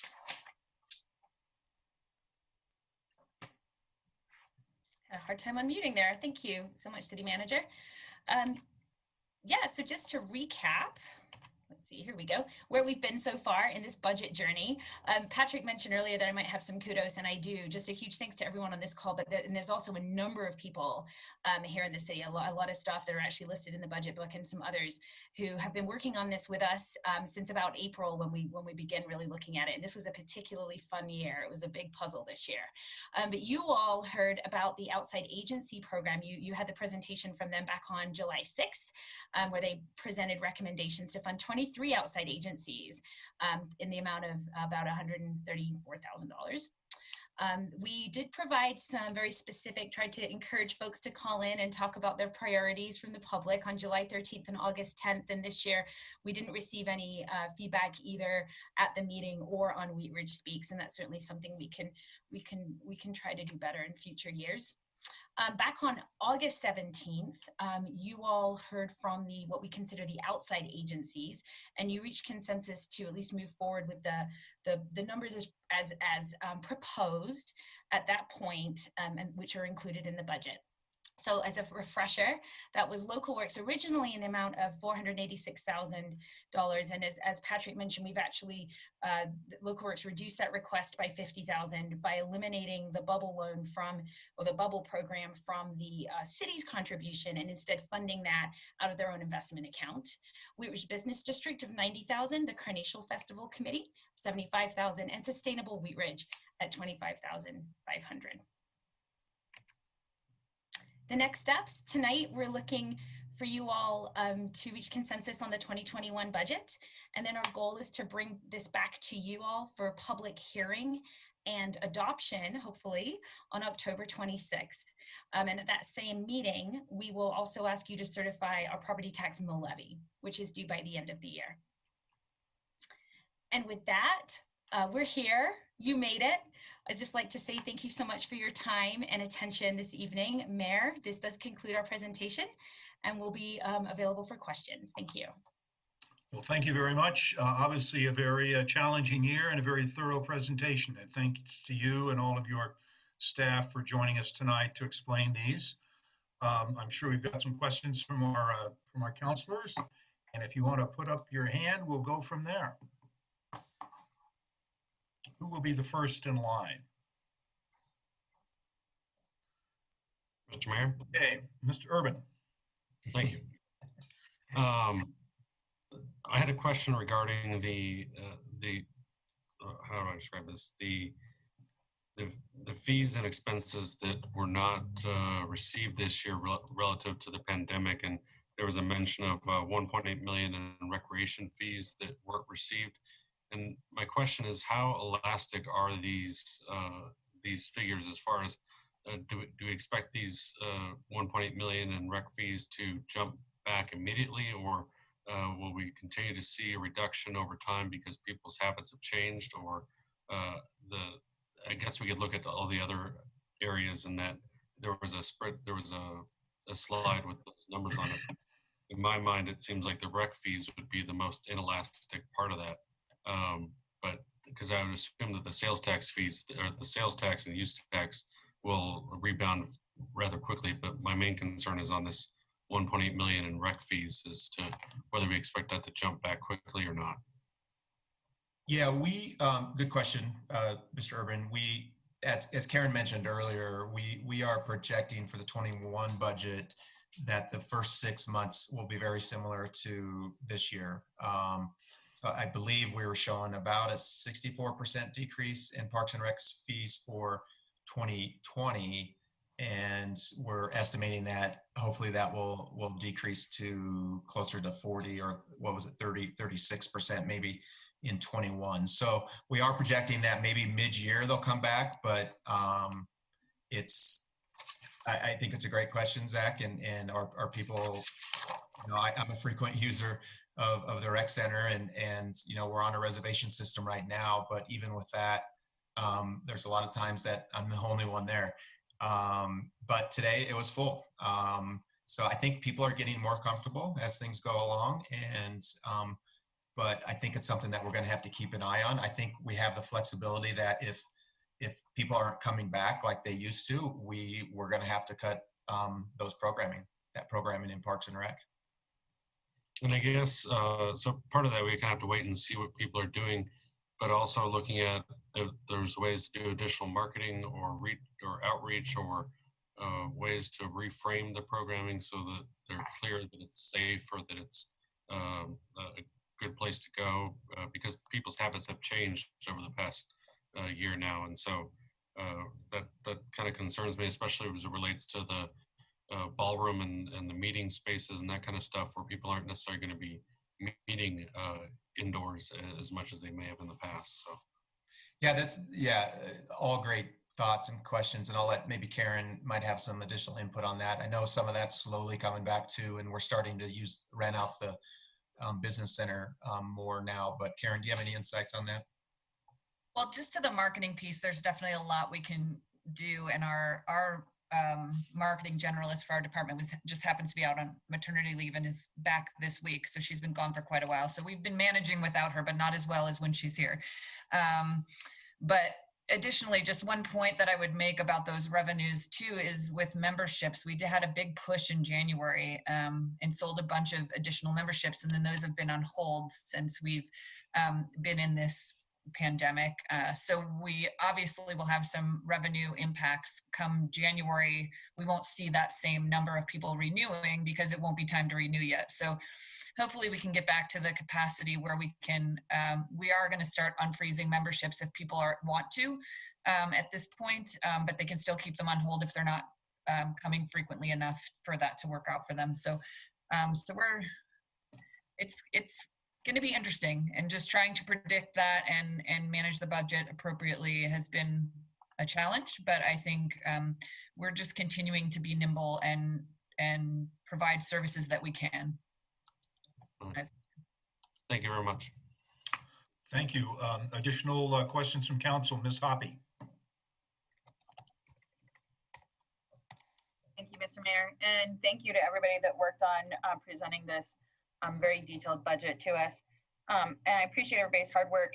I would say that the 25% reserve is a really conservative one, kind of the most conservative that I've seen since we've been on city council. Oftentimes, when anything comes in above 19% as council, we start finding things we want to spend money on, and kind of bring that reserve amount down. While of course there are some things that I'd like to see us spend some money on, I appreciate that being fiscally conservative. And so I'm not asking this next question because I want to see it happen this year, but how much is what is the estimated amount, or what were you planning on budgeting for the 44th Avenue corridor plan? I believe we had 175,000. Does that sound right, Ken and Ally, budgeted? And That's correct. Yep. We do believe that that's something we can still, there's a staffing capacity issue with that also. We believe we can still probably do that towards the end of next year and hope to bring that back and ask council to fund it. We are working with Lutheran, SCL Lutheran very closely right now. They've engaged us in the last few weeks to start a process to look at what they're calling their Lutheran Legacy Campus, the current campus and how that's going to redevelop. And we are suggesting, we'll talk to council about this in a study session here soon, but it's going to require an amendment to the comp plan and staff to manage that. So we believe that's a priority right now.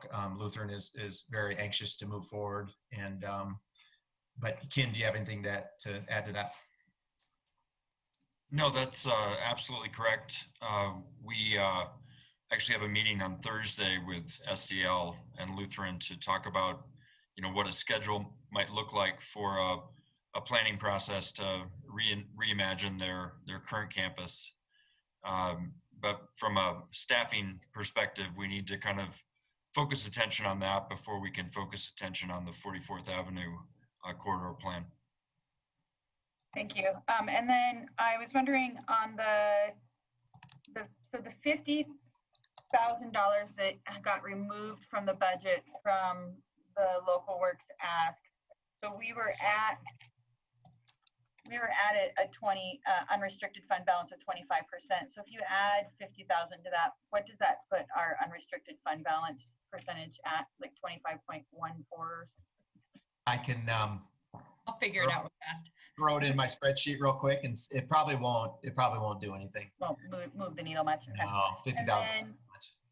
The neighborhood traffic management program for this year, I just want to ask if that money is actually still available for this year, because there are some members in District 1 that are currently working towards getting some speed mitigation done in their neighborhood. And the step that we're at is having a neighborhood meeting sometime in the next couple of weeks. So I just want to make sure that that's actually available this year if it comes to that place.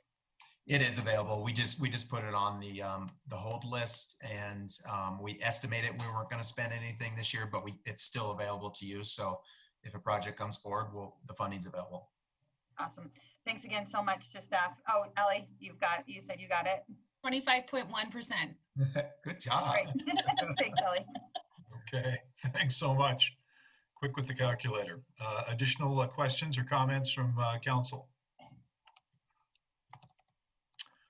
I had one while we were thinking of other questions. The open space master plan, will that include the Clear Creek Trail and include that in the scope that they would be looking at?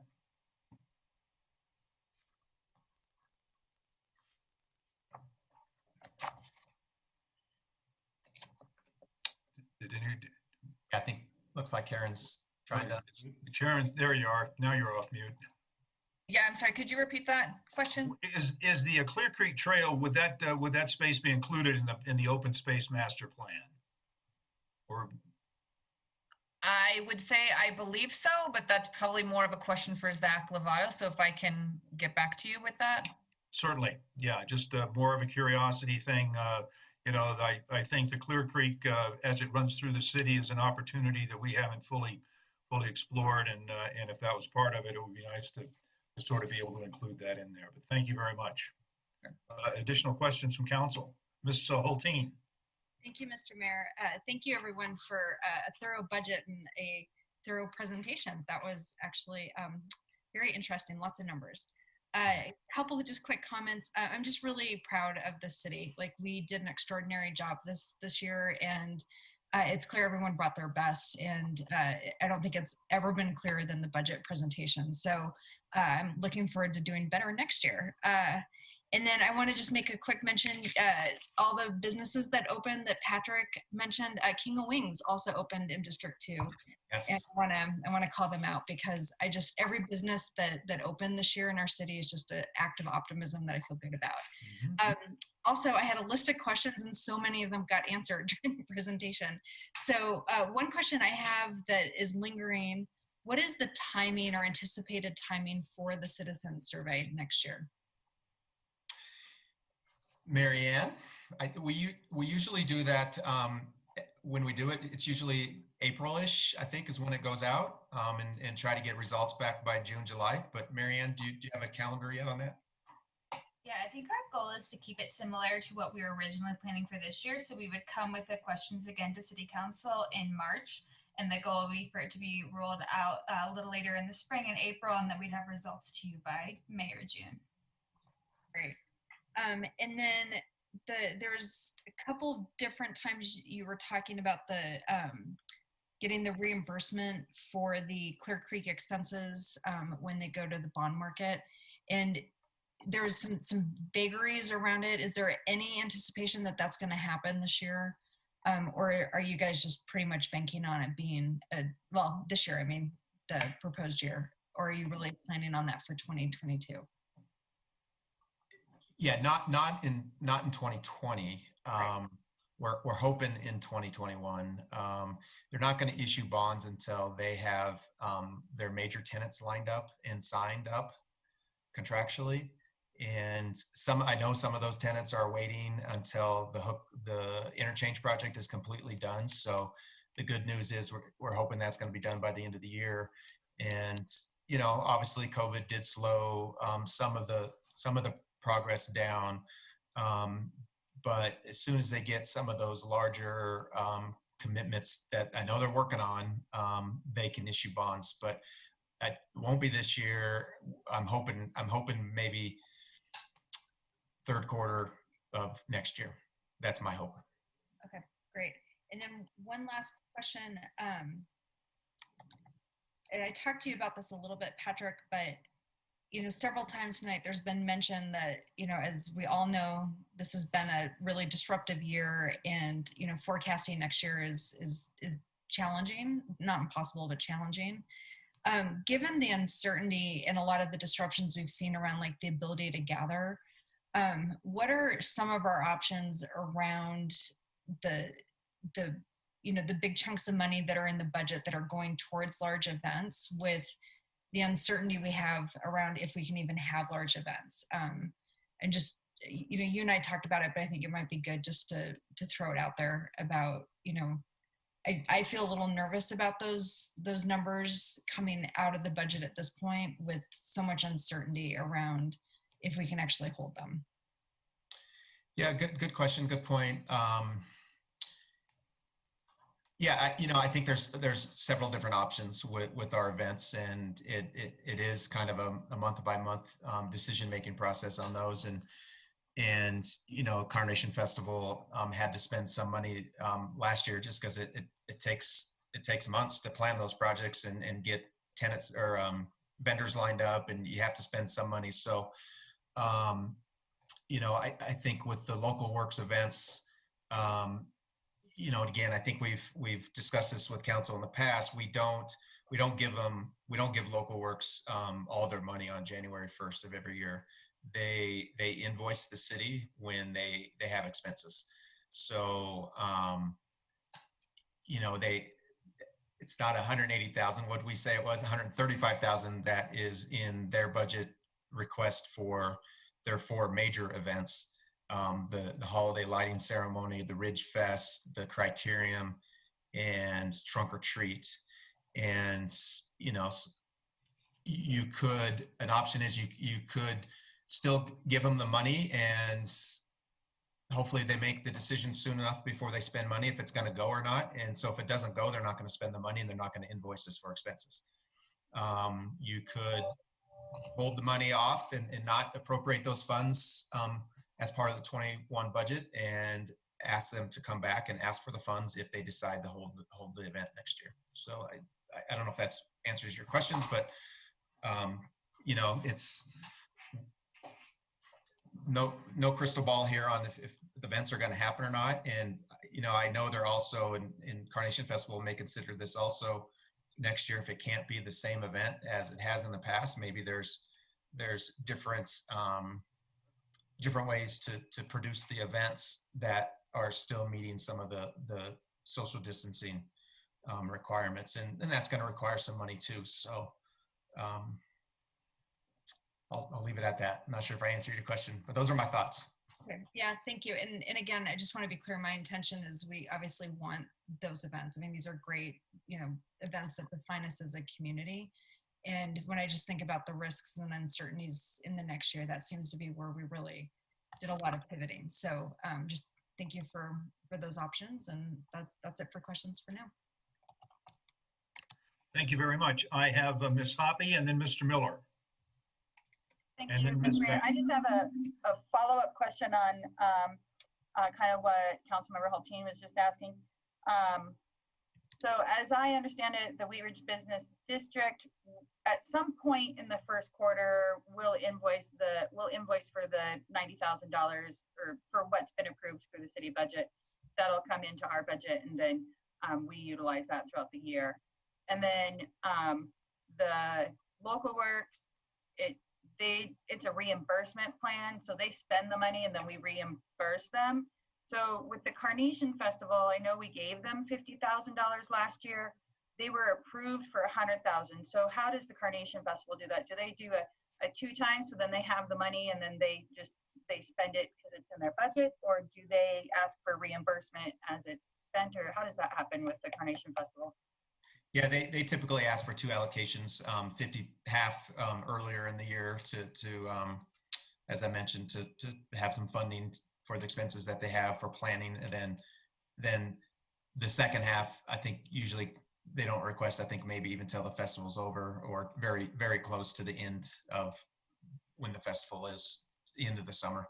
And do you think that would be something that they would be able to do kind of like how Local Works does with a reimbursement, or do you know how that operates if they have the funding where they can start, they pay, and then they invoice for what they've spent? I don't, but Mr. Miller, I believe, is their treasurer, so maybe he could answer that.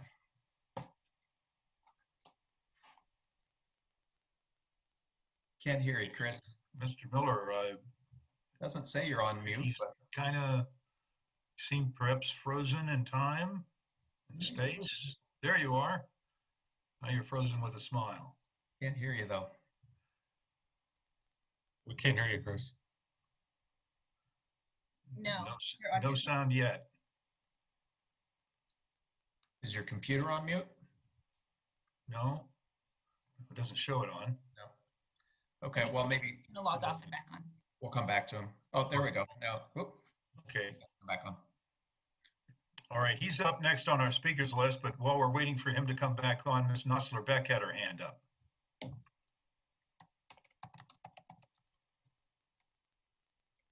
Thanks, Mayor.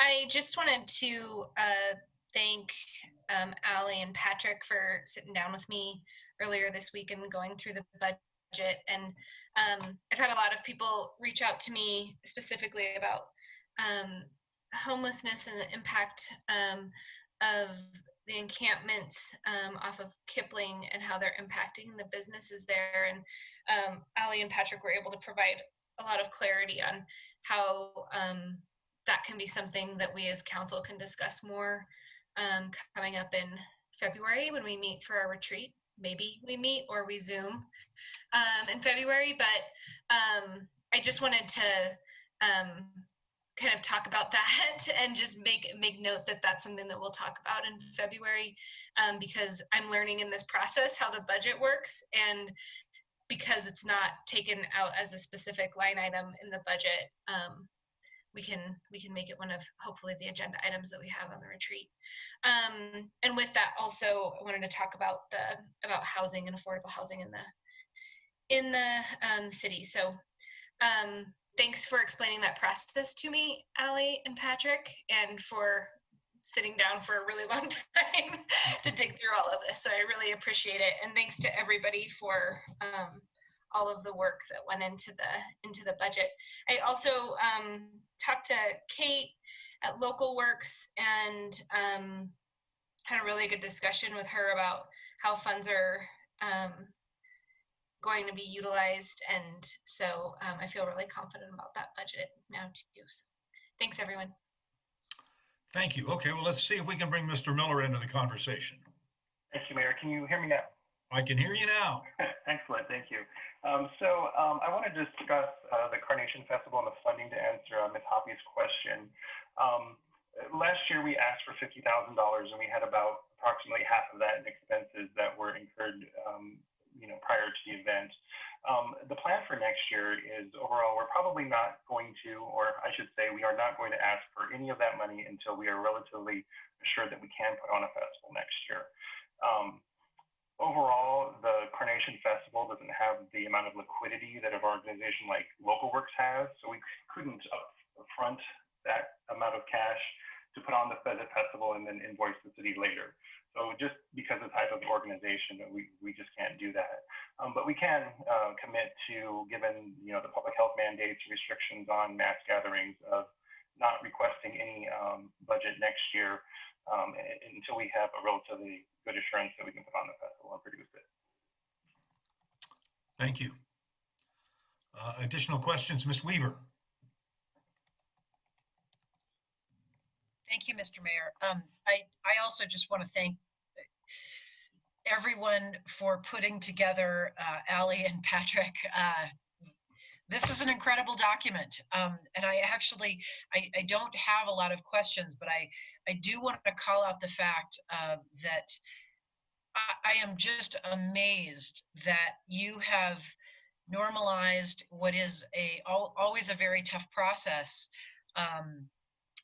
But I think that we haven't sort of called out the fact that we are completely online and you all have been doing exceptional jobs, budget included, but just the fact that we are able to be here doing this, I really very much appreciate.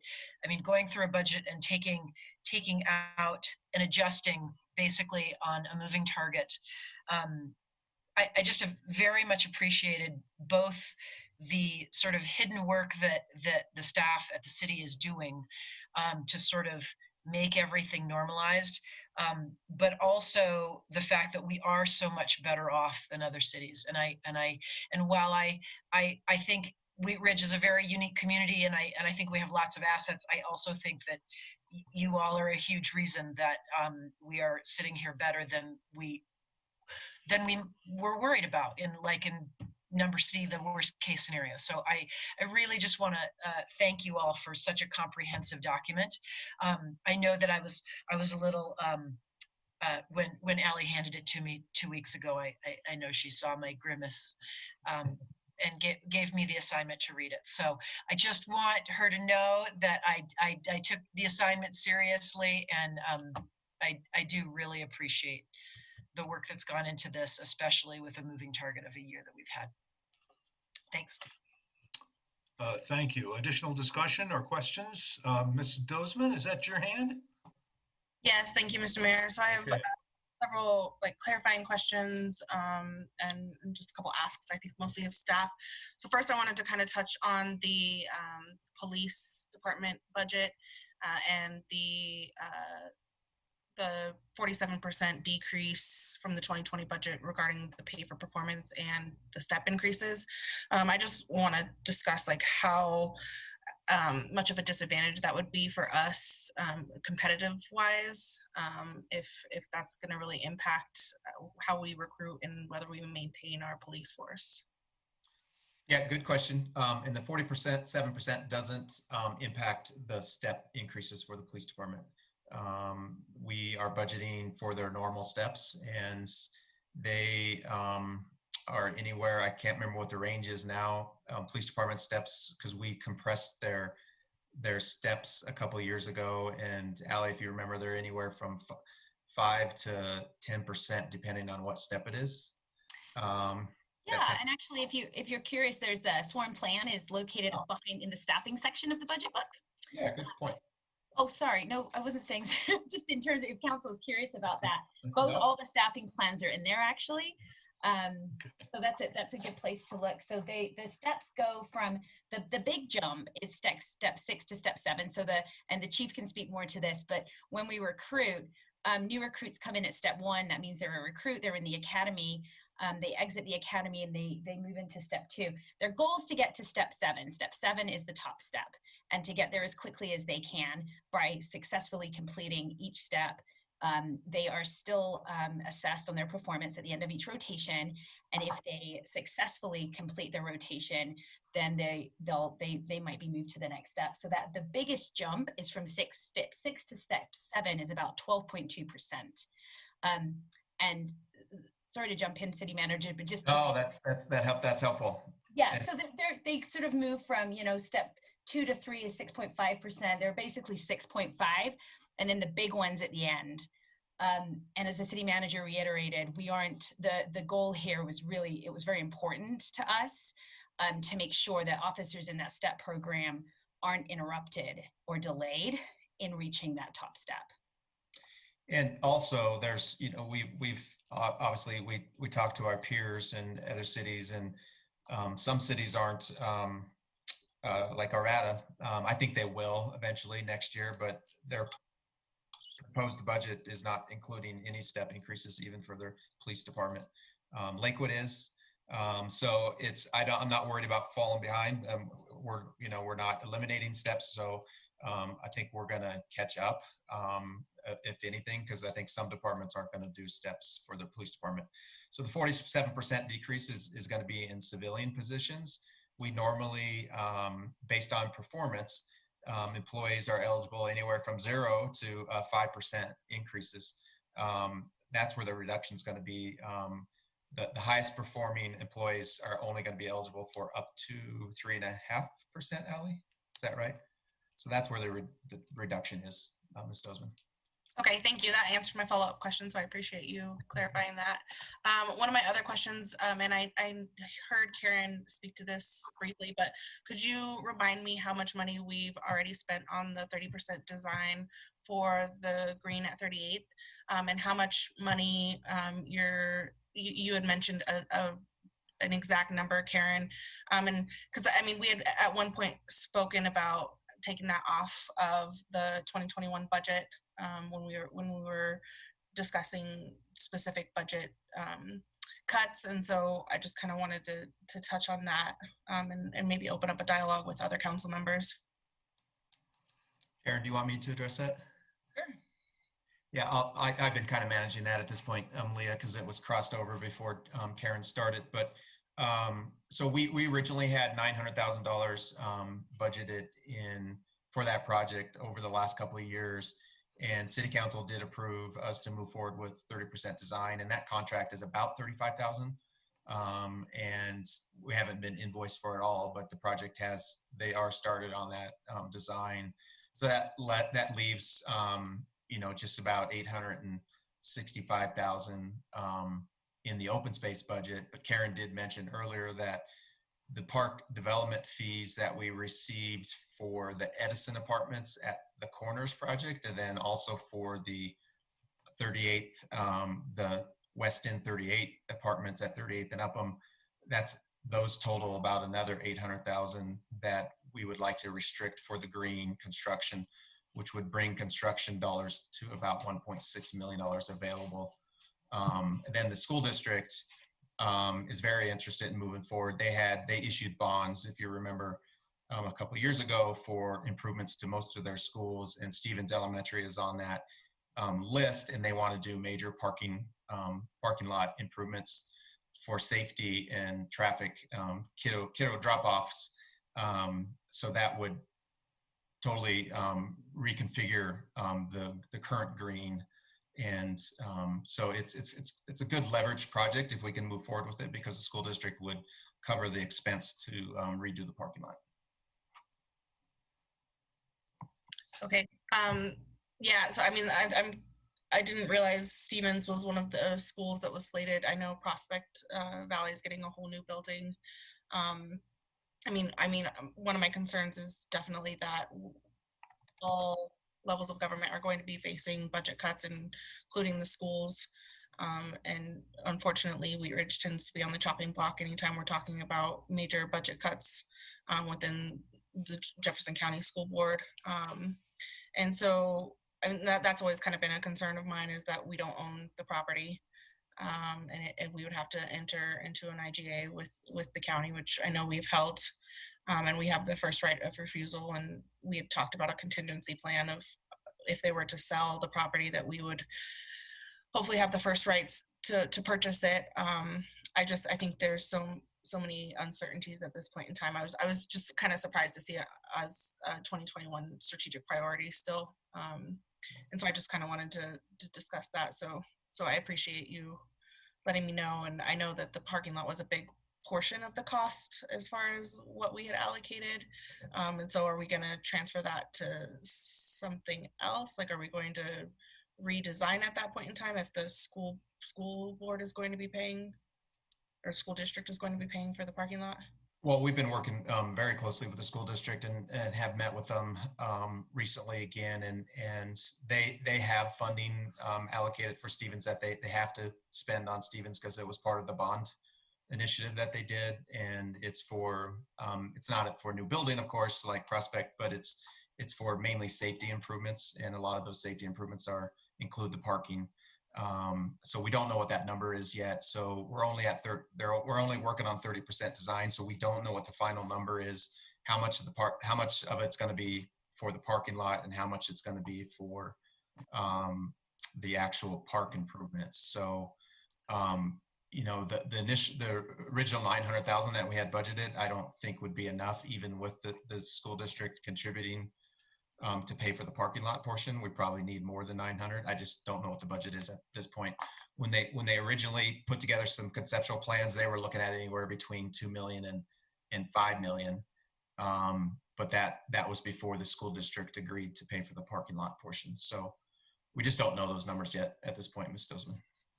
So when we do move forward with those conversations, I just want us to keep in mind that we've been discussing equity a lot lately, and when we're spending millions of dollars on top of millions of dollars that the district is paying for one school specifically and individually, like that puts a lot of our other school communities at a disadvantage. And so it's hard for us to talk about improving one school to the tune of millions of dollars when you know, that would be a lot of money spread amongst all of our schools in the area.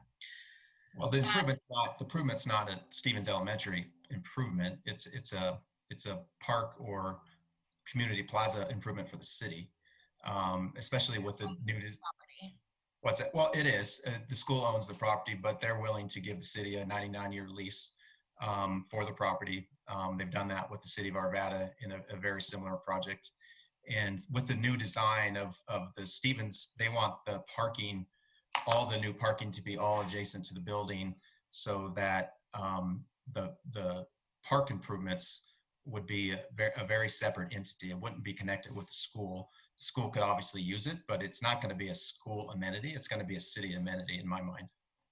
Okay, so I just didn't know if, I mean, the school would be able to use Sure. the. right? So I mean, at that rate, it would be a shared amenity. Yeah, they could use it. They could use it, but yep, sure, it's right there. All right. And so one of my other questions, and I don't know if anybody else has anything to kind of piggyback on that, but I wanted to kind of touch on, I mean, you had put a line item for the Carnation Festival as far as like overtime and barricades. And I was just wondering, when we're talking about local works events, is that included in the cost, the $135,000 event cost, or is that separate? We usually don't have much overtime for the local works events from staff. The Carnation Festival, there's quite a bit more overtime just because we closed 38th Avenue down and we have the police department out there and public works and parks staff. But for the local works events, it's mainly run by other volunteers. I don't think we have any accumulated overtime, staff overtime for those projects. Even for the criterium and like the road closures and everything? I think we have some staff that occasionally help, but we're not, I don't believe we're paying overtime. Allie, I'm not sure if you know. If we are, it's not enough to allocate it separately. Okay, thank you. I appreciate that. Thank you. Additional questions or comments? Mr. Mayor, can I request we take a break? It's been over 2 hours. Yeah, and well, I was going to go to, are we at about concluded with the discussion, or does council want to have some more discussion on this? Because yeah, if we're going to have more discussion, we're going to take a break. If we're not, we're going to wrap up and go home. Mr. Stites, you had your hand up. Is it a short one or a? It's a very short one. It's just actually a follow-up to Ms. Dozman's question. What's the timeline on that green project being completed? And then how deep do we need to get into the 38th Avenue corridor plan before we kind of come back to that? And is the green going to be big enough to allow like local works to put the trunk or treat back on 38th Avenue and all of that as well? So we met with the school district and Architera, the company we hired to do the design work, and several weeks ago.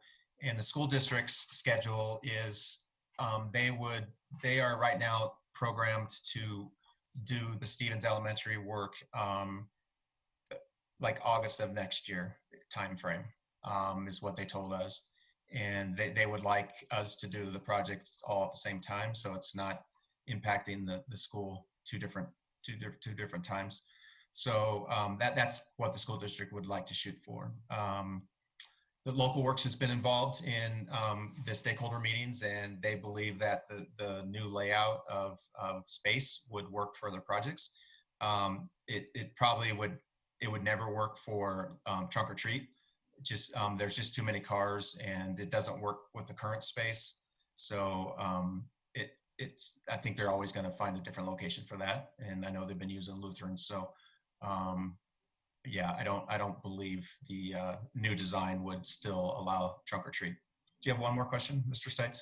I guess it related more to how this relates into the 38th Avenue corridor plan, and do we need to get that going before we kind of go back and do this, or is it?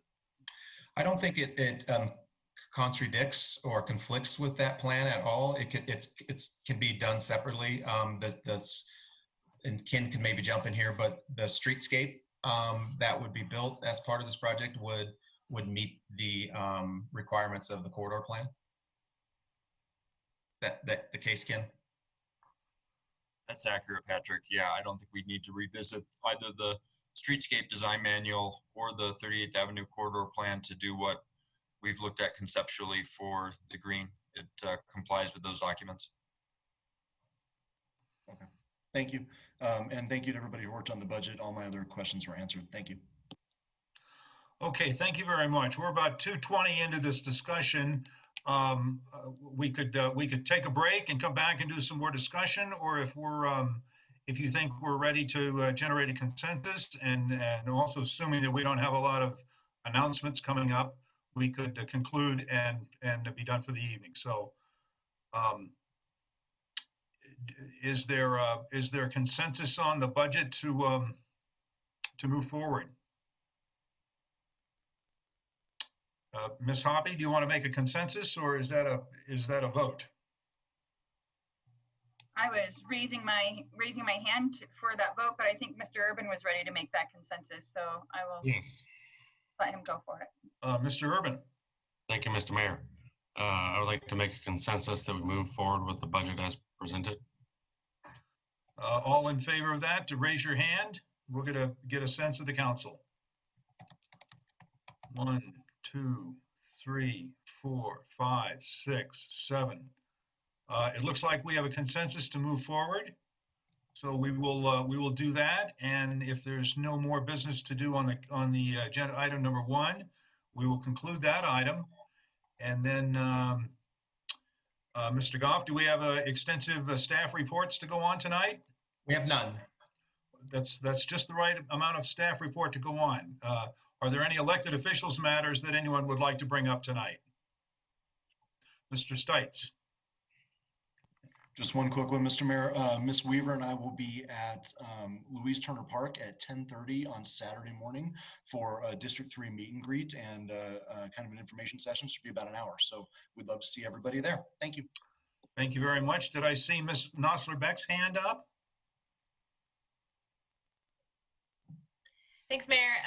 Just really quick, I wanted to give a special shout out to Karen and the Parks and Rec team because I was at my daughter's little kickers soccer class on Thursday night, and Anderson Park was just hopping. There was aerobics class happening over by the Anderson Pavilion, and then in one of the parking lots by the Anderson building, there was another class happening, and then some other people had rented out another one of the open spaces to do a socially distanced event.